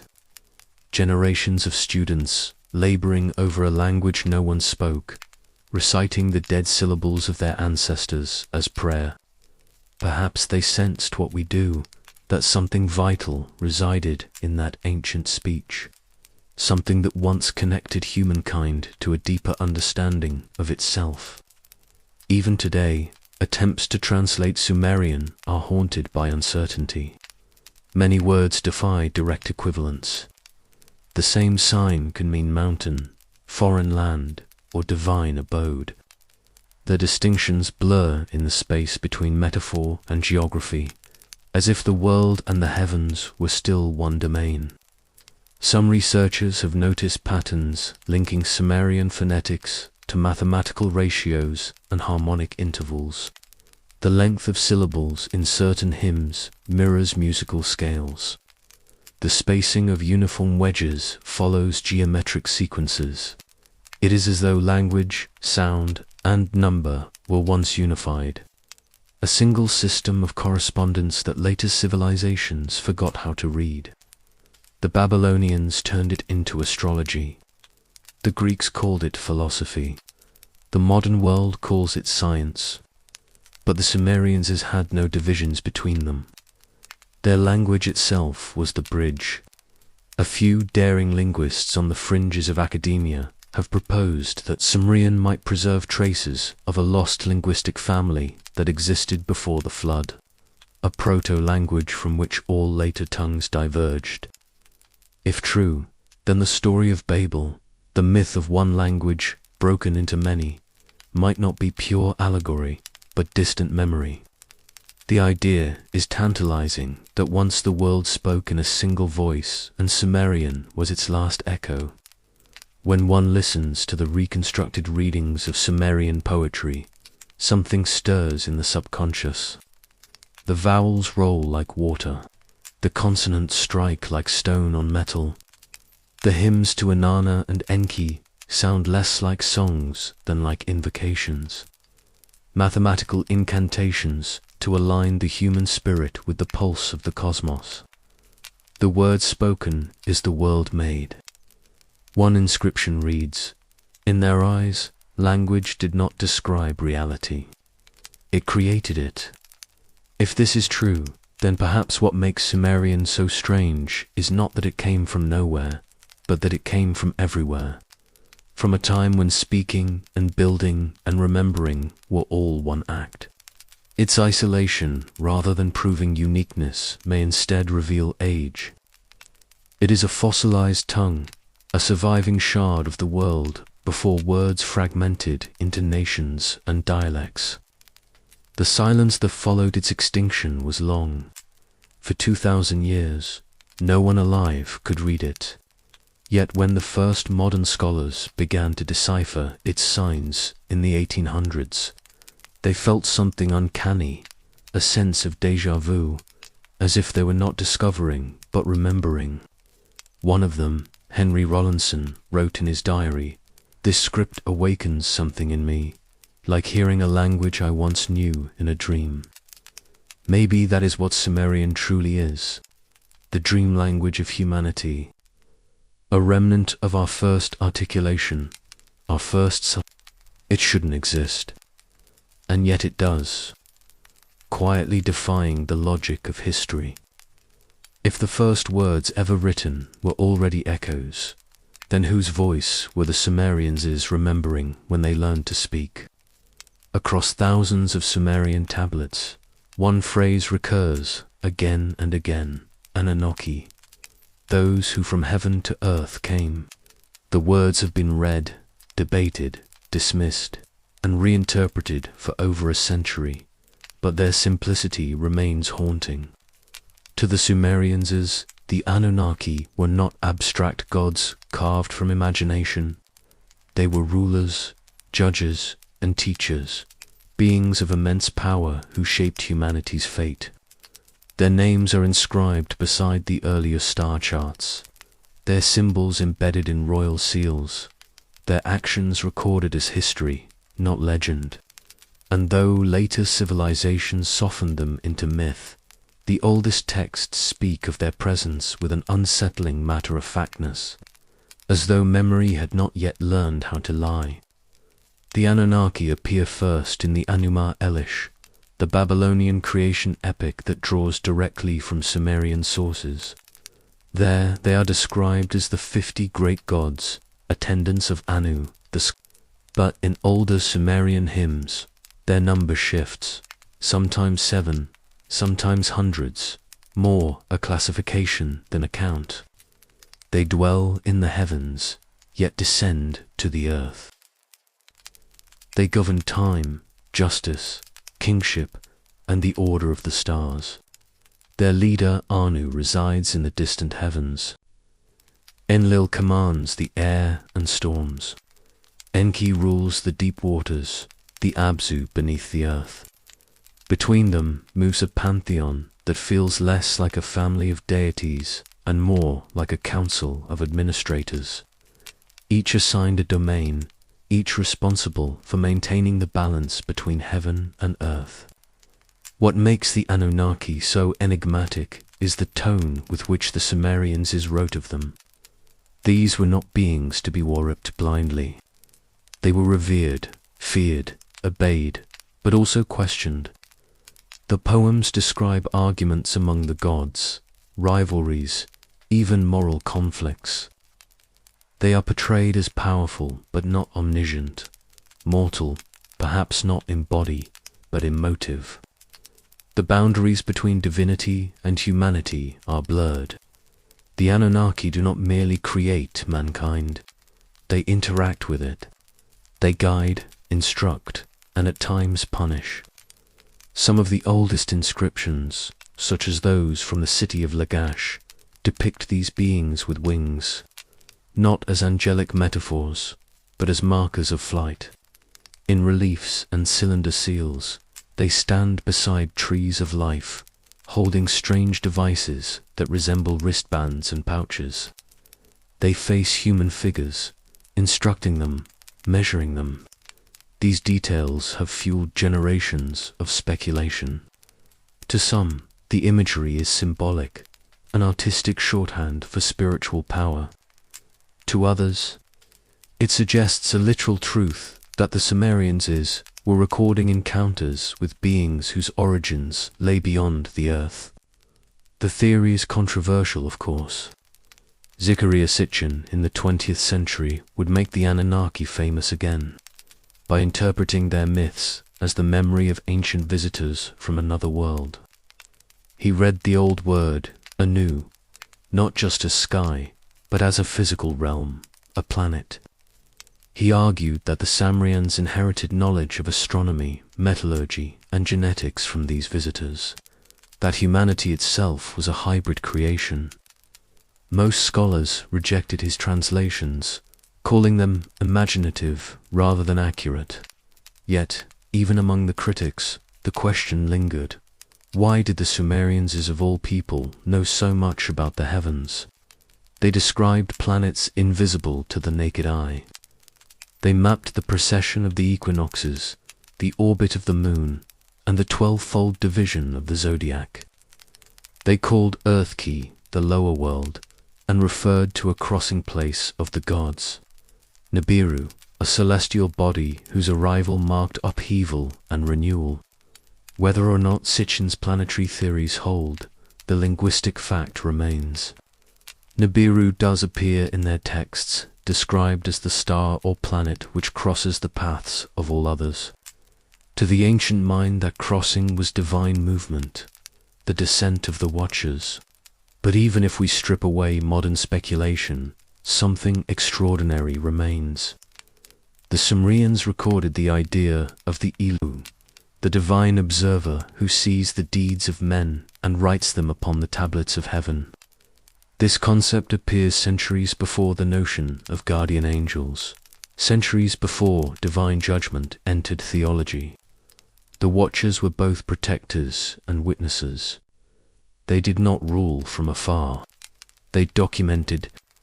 Humanity in their eyes was an experiment worth preserving in record. One hymn from your calls, them those who look down upon the lands from the shining chariots of Anu. Another speaks of the fire that descends with them, lighting the earth. Scholars translate these passages metaphorically as thunder, as lightning. Yet the repetition of light, descent, and observation across unrelated tablets hints at more than storm imagery. The word Jira, translated as divine flame, was also used to denote metal or craft. The ancients may have been describing technologies they could not fully name. The interplay between myth and memory is delicate. The Sumerians may have seen in the Anunnaki not literal visitors, but the embodiment of cosmic order. The planets themselves, the forces of nature personified. Enki, Lord of the Deep, mirrors the watery abyss. Enlil, Lord of Air, the invisible atmosphere. Anu, the unreachable sky. Yet why then did they write as though these beings once walked among them? Why did they leave genealogies, treaties, and laws supposedly dictated by their divine kings? In the lamentation over Eridu, a city said to have been the first home of the gods, the poet mourns. The lords have departed. The houses are silent. Their voices are gone from the wind. The tone is not mythic.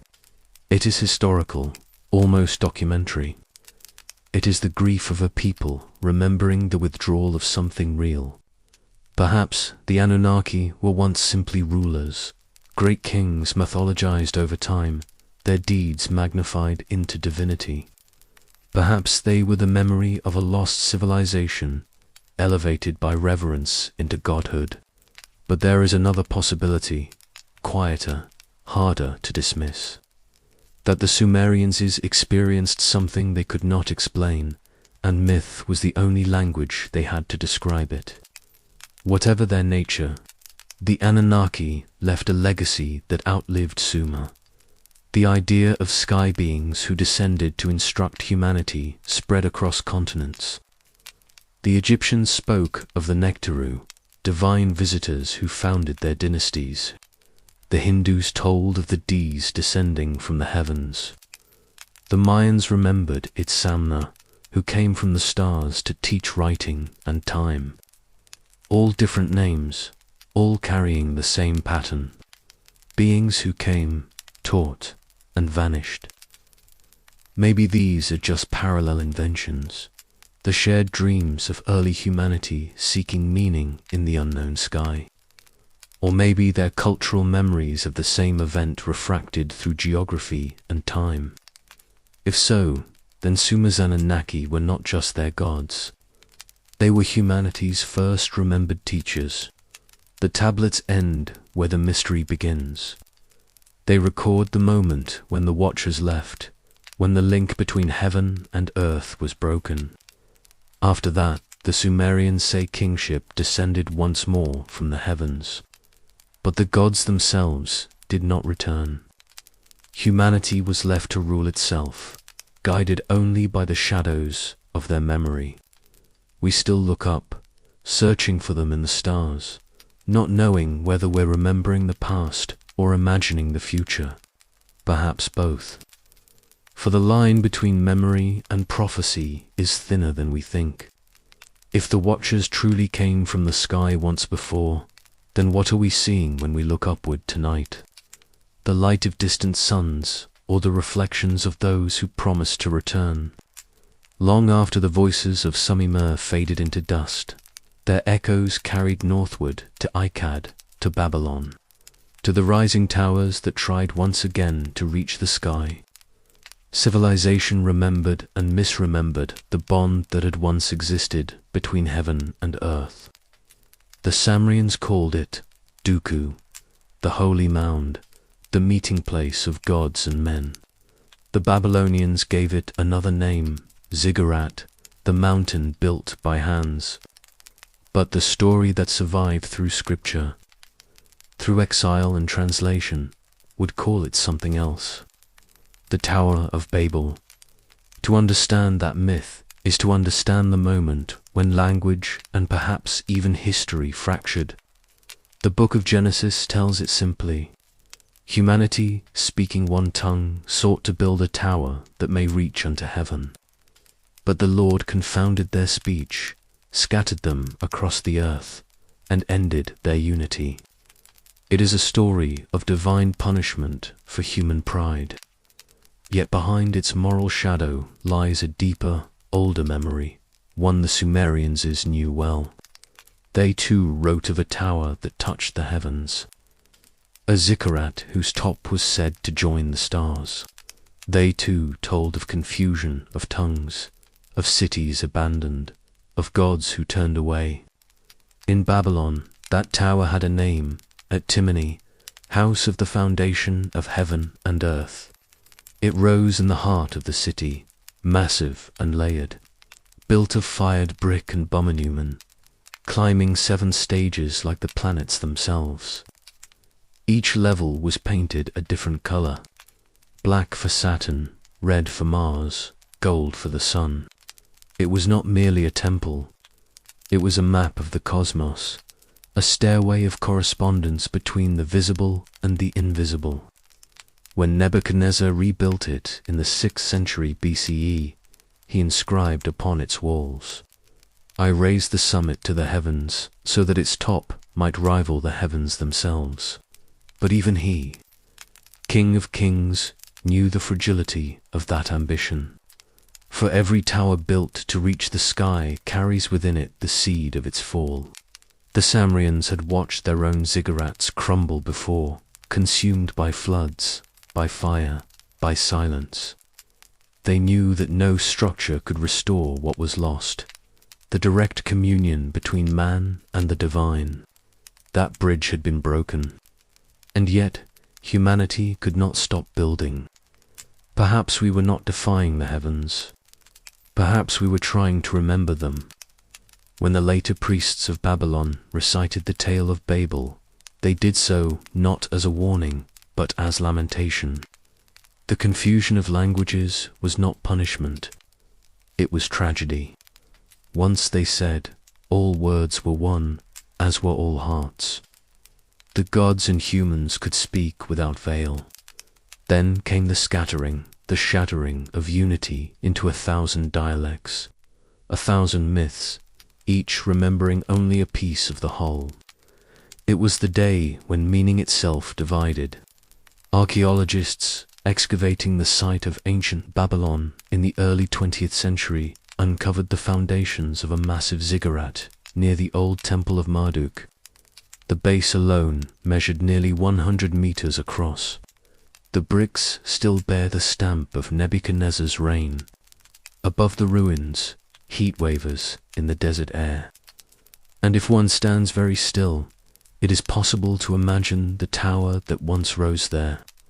A mountain of clay and fire pointing toward the sky that once seemed close enough to touch. The tower is more than architecture. It is symbol. To the Sumerians, the ziggurat was a place of descent, not ascent. A structure that allowed the gods to come down to earth. Its top was a landing place, its stairways the path of the stars. The very word ziggurat means to be raised up, but not in the human sense. It was the gods who descended, the watchers who crossed the threshold between heaven and earth.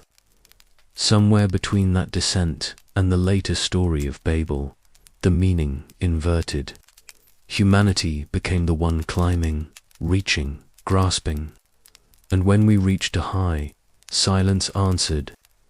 It is a silence that still haunts us. The disappearance of the Sumerian language, the loss of its knowledge, the ruin of its towers. all feel like manifestations of that same ancient fracture. The bridge was never rebuilt. What came afterward, Akkadian, Babylonian, Hebrew, Greek, were attempts to translate a forgotten word. Every language since then has been in a way a Tower of Babel, an effort to touch the divine through sound, to recover the original vibration that once united speech and creation. In the myth, the punishment is confusion. But perhaps confusion was the only way humanity could survive. The single language of the gods, once broken, scattered like seeds across the earth. Each fragment grew into a different tongue, a different way of seeing. The unity was lost, but diversity was born. And still within each language, echoes of the first remain. The same archetypal words for sky, for water, for breath. The same rhythm in prayer and poetry, the same longing for reunion. The Sumerians may have understood this long before Babel. Their god, Enki, the trickster and savior of humankind, was also the master of language. One myth describes him bestowing many tongues upon the nations so that no people would be without song. In this version, the division of speech is not a curse, but a gift, a necessary scattering that keeps creation alive. Perhaps they knew that unity without difference is silence, and that to speak truly is to be plural. Still, the image of the tower endures, rising again in every age. It rises in the pyramids, in the cathedrals, in the radio masts that now pierce the sky. Each is a new attempt to bridge the distance between what we are and what we once were. Each carries the same question, whether spoken in Sumerian, in Hebrew, or in the binary pulse of modern machines. Can we ever speak again with the voice of the heavens? In the ruins of Babylon, fragments of that longing still remain. Travelers have described hearing strange acoustics in the Ziggurats base, an echo that amplifies even a whisper. It is as if the structure itself remembers its purpose, still carrying sound upward, still searching for a reply. The silence that followed Babel was never total. It was the beginning of listening.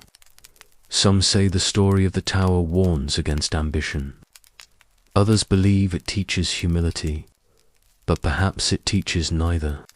Perhaps it is simply a chronicle of loss. The moment when knowledge turned to language and language began to fail. The divine withdrew, leaving humanity with words, with memory, with the endless desire to rebuild. And maybe the greatest irony is this. Every time we tell the story of the tower, we rebuild it. With each retelling, each translation, each voice seeking to name the unnameable. The tower rises once more in the realm of sound. And as it rises, so too does the old silence waiting. We are still living in the aftermath of that silence, the echo of Babel that shaped all history. And sometimes late at night, when the world is still and words begin to blur, one can almost hear what lies beneath the noise, the faint murmur of the single language, still speaking from the dust of forgotten towers. If the gods once walked down the steps of our towers to speak with us, what would they say now when we can no longer remember the sound of their voices? After the fall of Sumer, when the Ziggurats turned to ruins and the stars no longer spoke to the cities below, the keepers of knowledge did not vanish. They retreated into temples, into script, into secrecy. The priests of Babylon and later of Kaleld became the custodians of what remained. The fragments of the ancient me, the divine formulas of civilization. If Sumari had once sung its knowledge openly to the heavens, the world that followed whispered it in chambers of stone. What had been a language of gods became a code of men. In those dark corridors, the scribes and priest astronomers performed the same rituals their ancestors had performed for millennia. The watching of stars, the the recording of eclipses, the calculation of omens. But their purpose had changed. Where once observation had meant communion, now it meant preservation. The cosmos no longer spoke clearly. The priests interpreted its silence through symbols. Each sign on a tablet became a shield against forgetting. The temples of Babylon were not merely houses of worship. They were laboratories of continuity. In the Asila, the temple of Marduk priests mapped the heavens night after night, tracing the positions of Venus, Jupiter, and the moon. They catalogued eclipses, storms, and portings, writing them into thousands of tablets. It is from these records that the latest science of astronomy and even astrology was born. Yet behind the calculations lay an older conviction that the sky was not a machine, but a message. Every motion of a planet was a word in a divine language, and only those who knew the code could read it. These priests, called Baru and Ashapu, were trained not merely in ritual, but in mathematics, medicine, and incantation. Their schooling could last decades. They learned the sacred geometry of the temples, the ratios of the human body, the harmonic intervals used in chants. Knowledge was not compartmentalized. It was total, a single organism whose organs were number, sound, and spirit. To heal a wound, one spoke a number. To measure a star, one sang its name. Each act was part of a code that linked heaven, earth, and the human soul. Even the rituals of exorcism, later caricatured as superstition, carried traces of sophisticated understanding. The priests would draw circles, triangles, and spirals in ash, geometric patterns that mirror the harmonic frequencies of sound waves. They burned herbs whose chemical properties are now known to purify air. They used bronze bowls inscribed with mathematical formulas that when struck produced resonant tones. Every movement, every sound, every gesture was calibrated. The ceremony was not mere theatre. It was coded interaction with the universe. And yet, as centuries passed, that knowledge grew heavier, harder to bear. Empires rose and fell. The Assyrians conquered Babylon, then the Persians, then the Greeks. Each new power demanded the service of the temple priests, but cared little for their cosmologies. The sacred texts were copied, reinterpreted, hidden. Some were sealed in clay jars. Others were buried beneath temple floors, encoded in myth. What could not be preserved was transmuted, transferred into story. Thus the old sciences survive disguised as legends, waiting for a world capable of reading them again. There are tablets that record the priest lament for this age of concealment.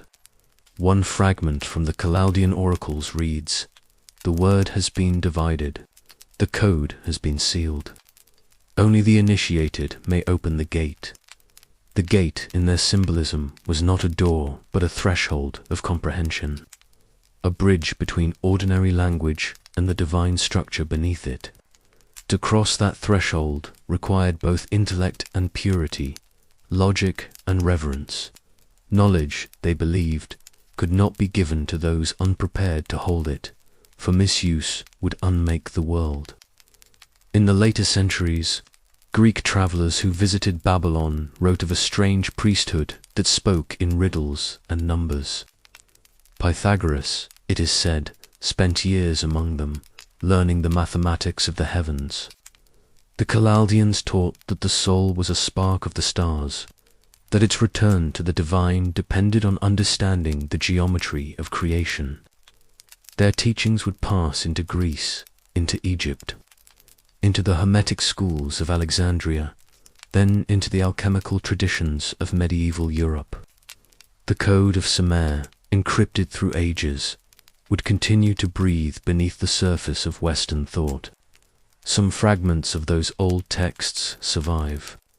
One tablet describes the writing of light, said to be used by the gods to inscribe the laws of the cosmos. Another speaks of the song that binds the firmament. The modern reader may dismiss these as poetry, but the priest meant something literal. They believed that light and sound were two expressions of the same vibration, that the universe was written in resonance. And in that belief lies the seed of what modern physics would one day rediscover, that matter itself is structured energy patterned by frequency. To guard such knowledge was both privilege and burden. The priests lived apart, forbidden to speak freely of their craft. The Bu, the divers, often wrote their tablets in riddling syntax, using metaphors that only the initiated could decode. They spoke of lions when they meant storms, of serpents when they meant rivers, of chariots when they meant planets. Even the stars themselves were given secret names. Mulmul for the Pleiades, Nibiru for the crossing planet, Utu for the sun. To outsiders, the language was myth. To those who knew, it was instruction. Yet secrecy has a cost. When Alexander the Great conquered Babylon in 331 BCE, he ordered the translation of all temple archives into Greek. Most were misunderstood. Many were lost. The surviving Chaldean priests withdrew into Persia, Syria, and eventually into obscurity. By the 1st century BCE, the last of them, known as the Magi, had transformed into figures of legend, keepers of half-remembered wisdom. Some would say they followed a star to Bethlehem. Others that they vanished into the mountains of the east, carrying with them the last keys of the code. Still, echoes of their system endured. Astrology, often derided as superstition, is the faint reflection of their celestial mathematics. The geometry of sacred architecture, from the pyramids to cathedrals, carries their ratios. Even our words, magic, matrix, measure derived from their vocabulary of harmony. What began in Sumer as divine calculus became over time the grammar of civilization itself. But there is a certain melancholy in this survival. For the priests who guarded the code knew that knowledge once broken from its sacred context loses part of its soul. The formulas survive, but the meaning fades. The rituals remain, but the resonance weakens. Humanity remembers the method, not the mystery. Sometimes late at night, when telescopes point to the same stars those priests once charted, one can imagine their ghostly presence, watchers in silence, measuring light, translating infinity into numbers. They would recognize our instruments perhaps, but not our faith.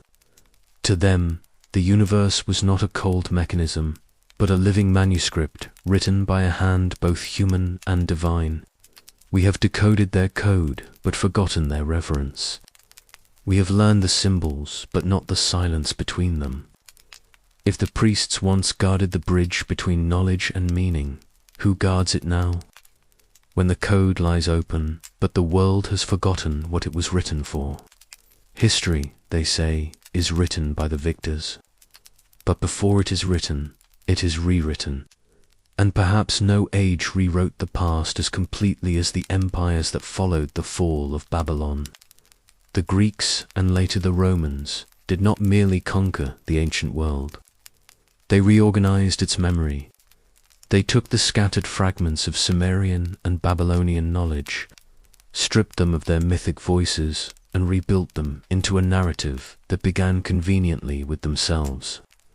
It was the greatest act of cultural alchemy ever performed, the transformation of living memory into history.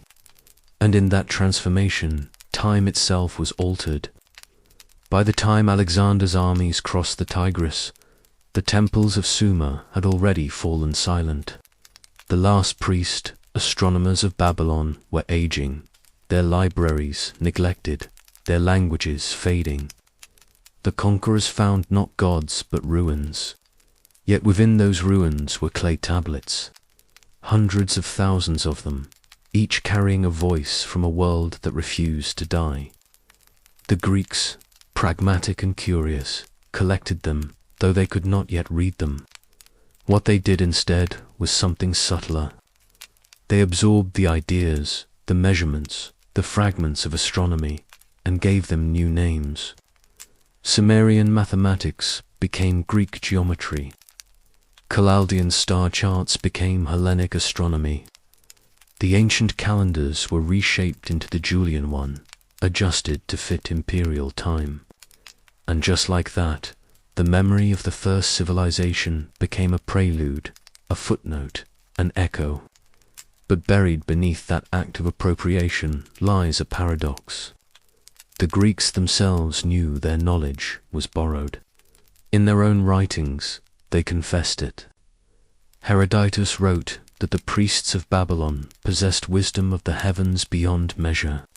Pythagoras, Plato, and even Thales credited their cosmology to travels in the East. Plato's Thais describes an Egyptian priest telling Solon, "You Greeks are children. You have no old men among you." He meant memory.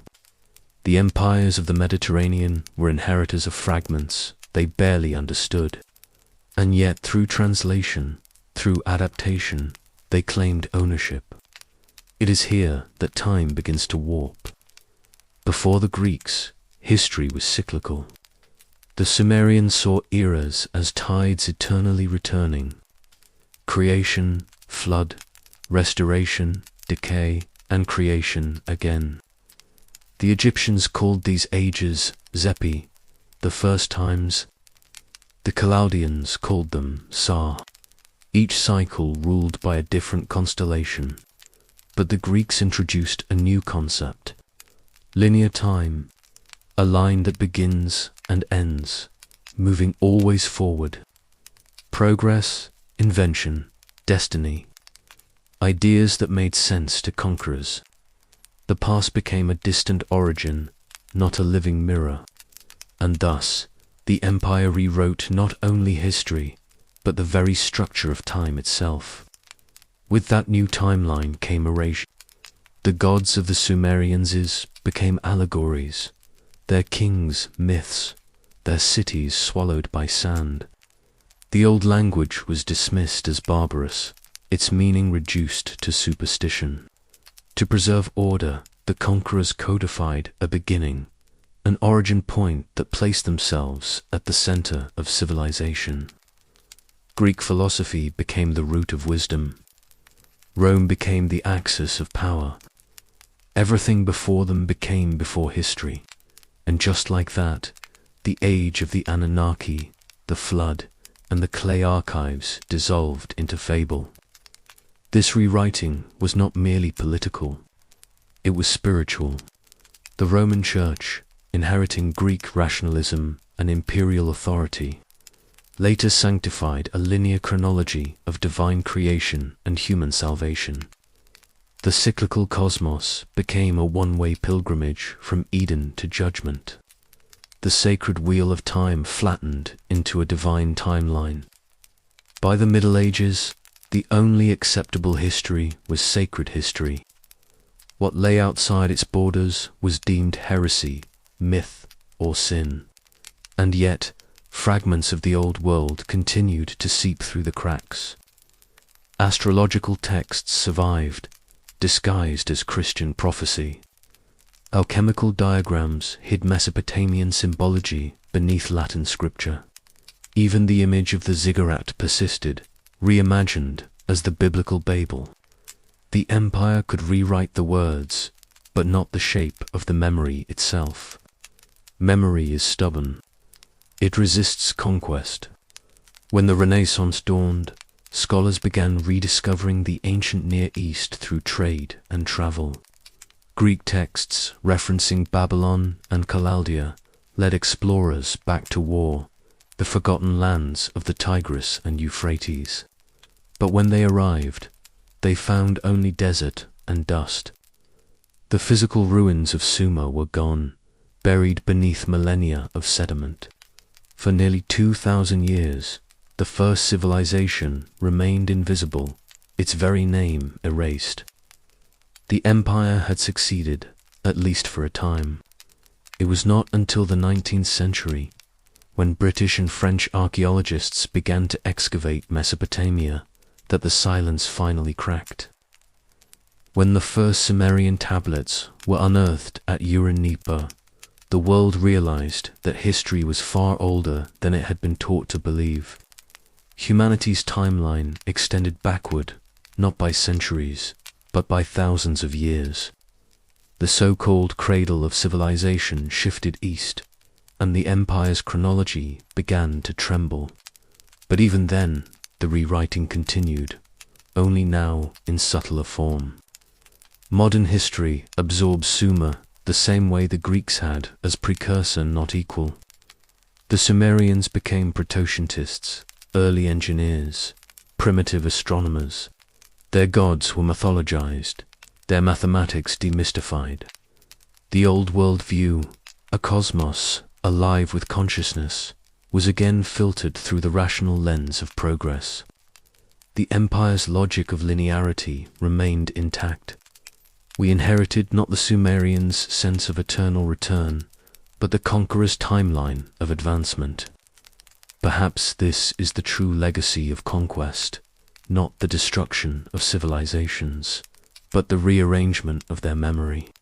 The empires that rose after Sumer learned to control not only land and people, but time itself. They mastered chronology as a tool of power. To name the beginning is to define the present. To erase the past is to own the future. And yet the past refuses to stay buried. The Sumerian king list with its impossible reigns, stretching tens of thousands of years, mocks our sense of chronology. Their myths of cyclical floods challenge our straight lines.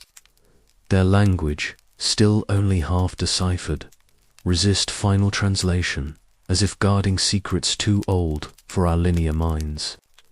Every empire eventually becomes a layer in someone else's archaeology. The Greeks, the Romans, the Church, the modern world. We all participate in the same cycle of rewriting.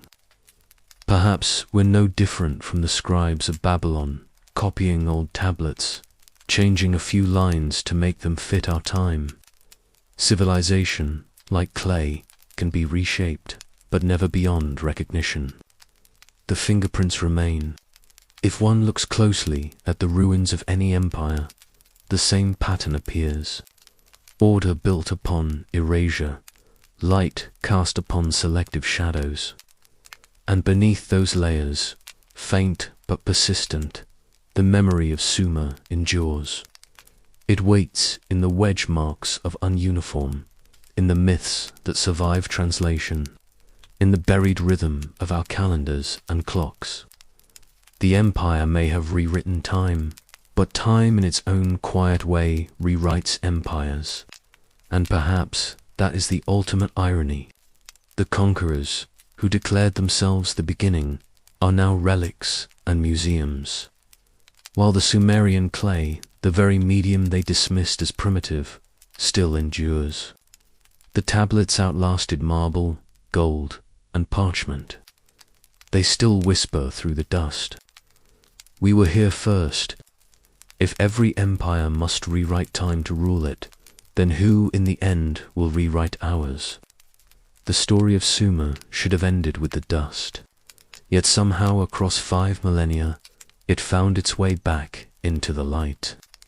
Translated, digitized, rendered in glowing pixels on screens that flicker like oil lamps in the dark. Clay and code, 2 forms of permanence born from opposite ends of history. And as the world of machines learns to read the marks of ancient hands, it becomes difficult not to wonder whether the tablets were always meant to return, whether their geometry of wedges was itself an early form of programming, an echo of logic rediscovered in another age. When the first ununiform tablets were unearthed in the 1800s, they appeared inert, mere curiosities of archaeology. But as scholars began to decipher them, the strangeness grew. The Sumerians wrote in data, not stories, inventories, algorithms of trade, astronomical tables, and even if then conditionals inscribed in clay. One tablet from Nippur reads like an early computer program.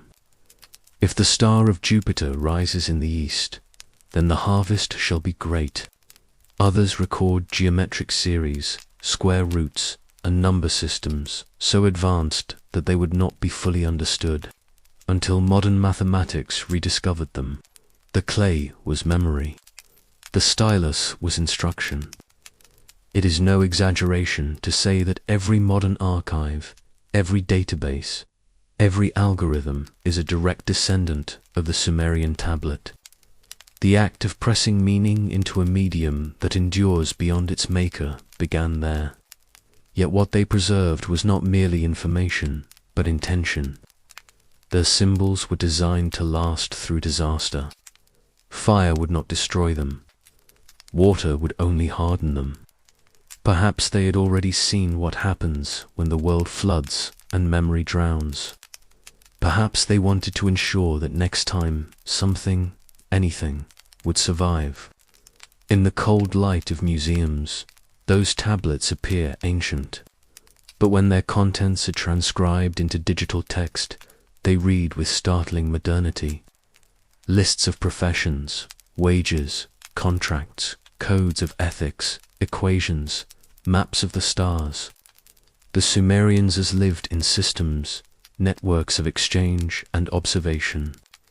And when one looks at them closely, the lines between their world and ours begin to blur.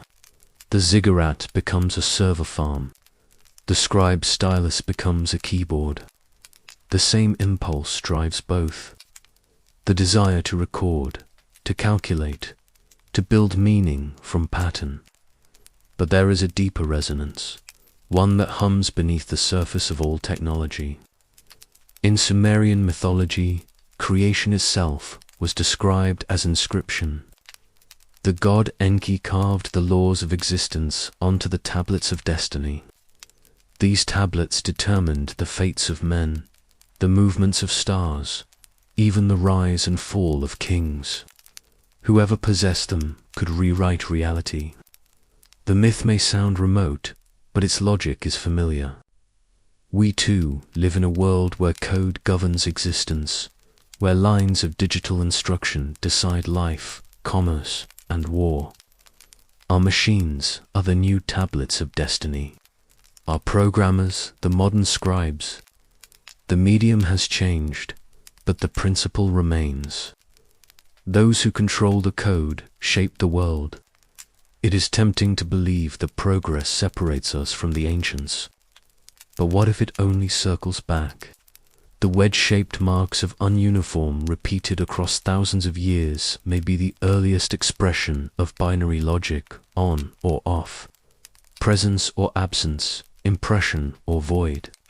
Each mark was an encoded decision, a unit of meaning stored within a grid. The tablets are not relics of the primitive past. They are prototypes of the digital mind. In 2021, scientists used machine learning to translate damaged Sumerian tablets. Algorithms filled in missing signs, predicting what ancient scribes might have written.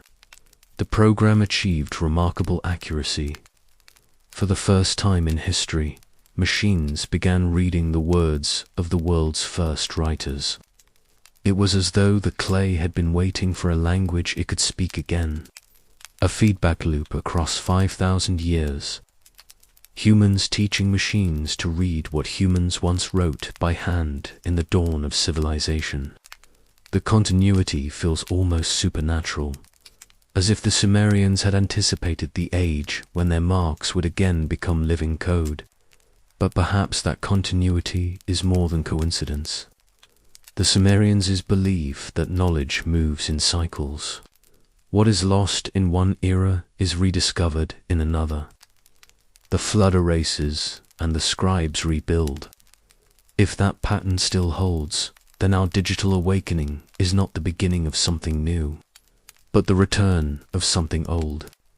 The re-emergence of an ancient intelligence that once spoke through clay and now speaks through circuits. In one of the oldest surviving hymns, the poet addresses Nisaba, goddess of writing and calculation, lady of the counting house, keeper of the tablet. The numbers of the stars are your servants. To her, the act of computation was divine, not mechanical. The same could be said of us, though we no longer admit it.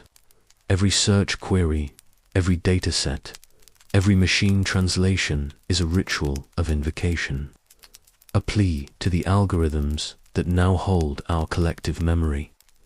The priests of data, like the priests of Enki, whisper to their servers in languages few understand. We may call it progress, but the rhythm feels familiar. It is worth remembering that the Sumerians never separated writing from sacredness. To them, words were living forces able to bind or liberate. Even the dead could be reached through inscription. Some tablets were buried with the departed, messages for the underworld. Others were sealed in temple walls, addressed to distant generations. To the one who finds this, one inscription reads, "Know that we too sought the truth of heaven." That message, pressed into clay 5,000 years ago, might as well have been written for us. The machines that surround us today hum with the same longing to preserve, to predict, to extend consciousness beyond its mortal frame. We think of artificial intelligence as a new creation, but perhaps it is an echo, the technological counterpart of the divine scribes who once wrote humanity into existence. The gods of Sumer shaped man from clay. We shape our successes from silicon. Both acts share the same impulse to make something that remembers when we are gone. And yet there is danger in memory without understanding. The priest of Babylon warned that the tablets of destiny must never fall into unworthy hands. Once Enki himself lost control of them, and chaos followed. Rivers reversed, the heavens dimmed. It took all the gods to restore the order of creation. In our age, we too hold tablets of destiny, the codes that regulate life, knowledge, and power. But do we still remember the reverence those first scribes carried? Or have we mistaken the act of recording for the act of wisdom itself? Perhaps this is what the Sumerian story has always tried to tell us, that knowledge is not progress without memory, and that every technology, no matter how advanced, must answer to the silence from which it came. The clay tablets survived 5,000 years because they were humble, because their creators understood impermanence. They wrote not to dominate, but to endure.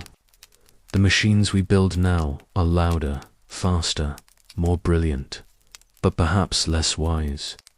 For in their speed they forget the slowness of the stylus, the weight of wet clay, the patience of hands that wrote for eternity.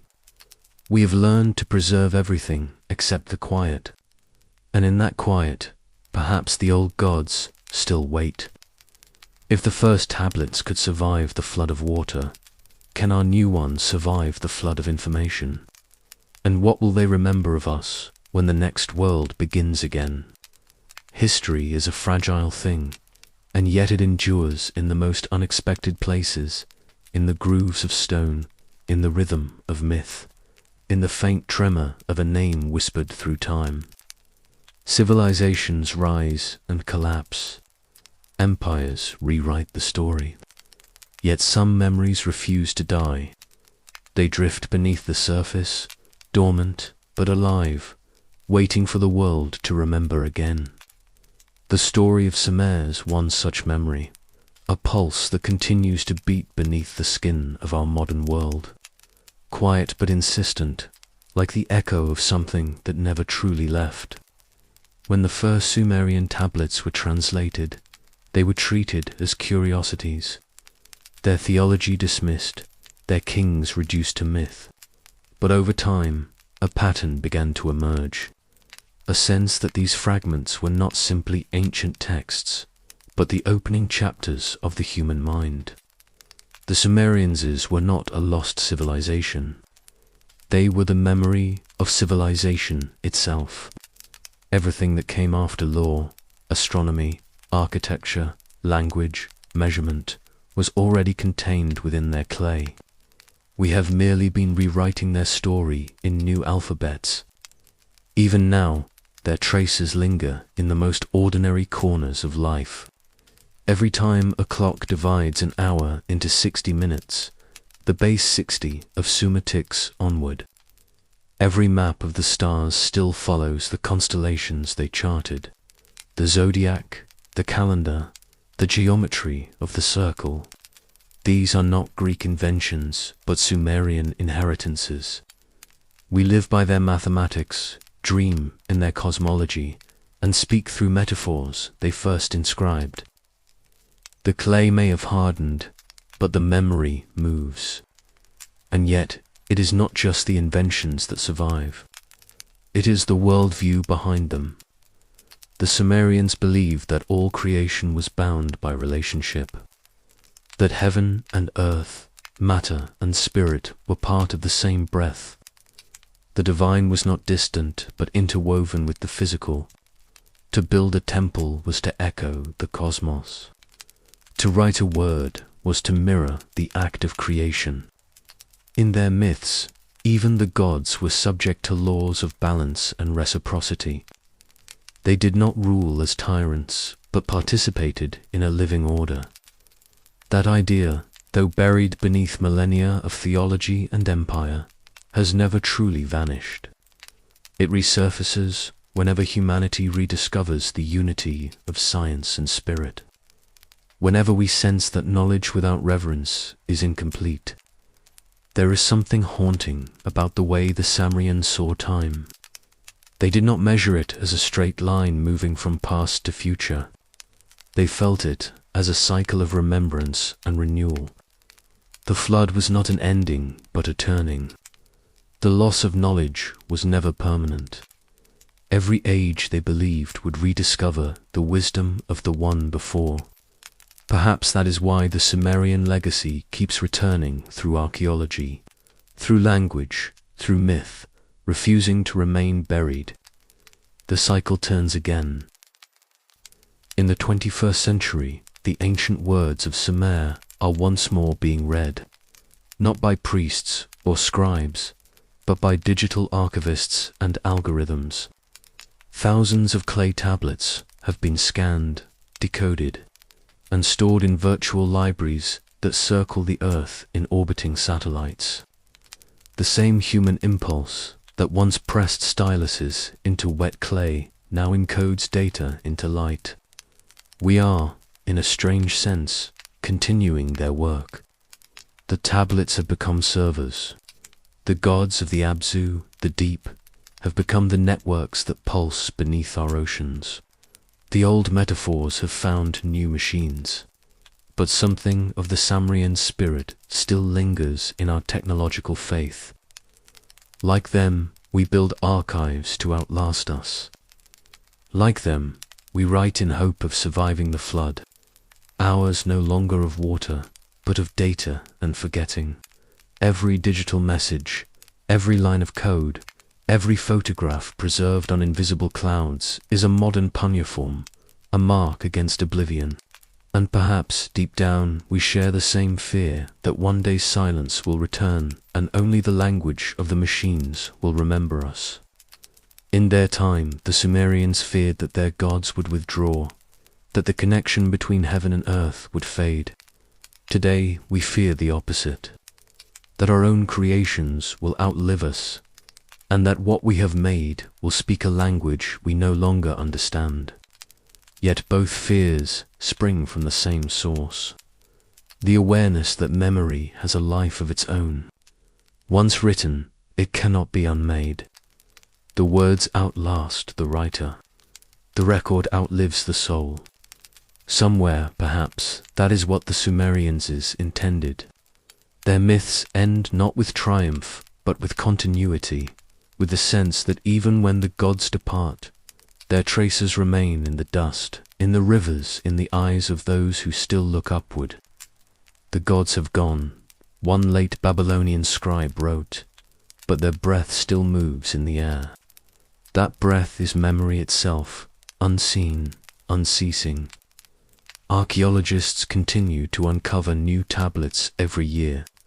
Some hold contracts, others hymns, others fragments of stories that seem eerily modern. One tablet speaks of a man who loses his purpose in a world of excess. Another of a woman who defies divine decree to speak her truth. Their emotions are ours. Their longing is ours. The more we translate, the more the distance collapses. We realize that 5,000 years are not a gulf, but a circle returning to its beginning. There are nights when the desert still reveals its secrets. After storms, the wind shifts the sand and a fragment of clay surfaces, another piece of the story rejoining the light. To touch such a fragment is to touch both the beginning and the end of history. Its markings, once a code of empire, now resemble the patterns of microchips and circuits. The resemblance feels accidental, yet something within it whispers otherwise. Perhaps the universe repeats its designs, sculpting the same logic in clay and in silicon, in hands and in algorithms. The Sumerians believed that the world was born from the mingling of memory and matter, the Absu, the deep waters, giving rise to form. And so it seems fitting that their story should end as it began, not in silence, but in return. Their cities are gone, their names forgotten by most, but their breath moves still in the languages we speak, the numbers we count, the stars we map, and the stories we tell. Maybe that is the secret they left hidden beneath the dust, that no civilization ever truly dies. It only transforms, passing its soul forward in symbols, waiting to be reawakened. The clay of Sumer became the circuitry of our age, and through it the old gods still whisper, no longer from temples, but from the quiet hum of data centers, from the pulse of screens in the dark, from the endless stream of words that cross the world each night. The memory has learned to survive every flood. It will survive this one, too. And when our towers crumble, when our languages fade, when our machines fall silent, perhaps someone or something will dig through the ruins of our world, find our tablets, and begin to read. If memory can never die, then perhaps forgetting is only an illusion, and every end merely the beginning of remembrance. This concludes our journey through Mesopotamia's first written epics and oldest gods. Sumerian mythology bequeathed to us not just a belief system, but also the first law, the first bureaucracy, and the first flood story. My life was shaped by cycles like goddess Inanna's descent to the underworld and her triumphant return. This is an inevitable cycle of life, death, and rebirth. The balance between Enlil's wrath towards humans and Enki's love for them shows that even the gods are flawed. The Sumerians knew that serving the gods who created humans from clay was the primary purpose of their life. This civilization was founded and governed by the sacred Me decrees given by the gods. Having learned the secrets of this first and most ancient life, don't forget to subscribe for our next adventure, perhaps the gods of ancient Egyptian mythology.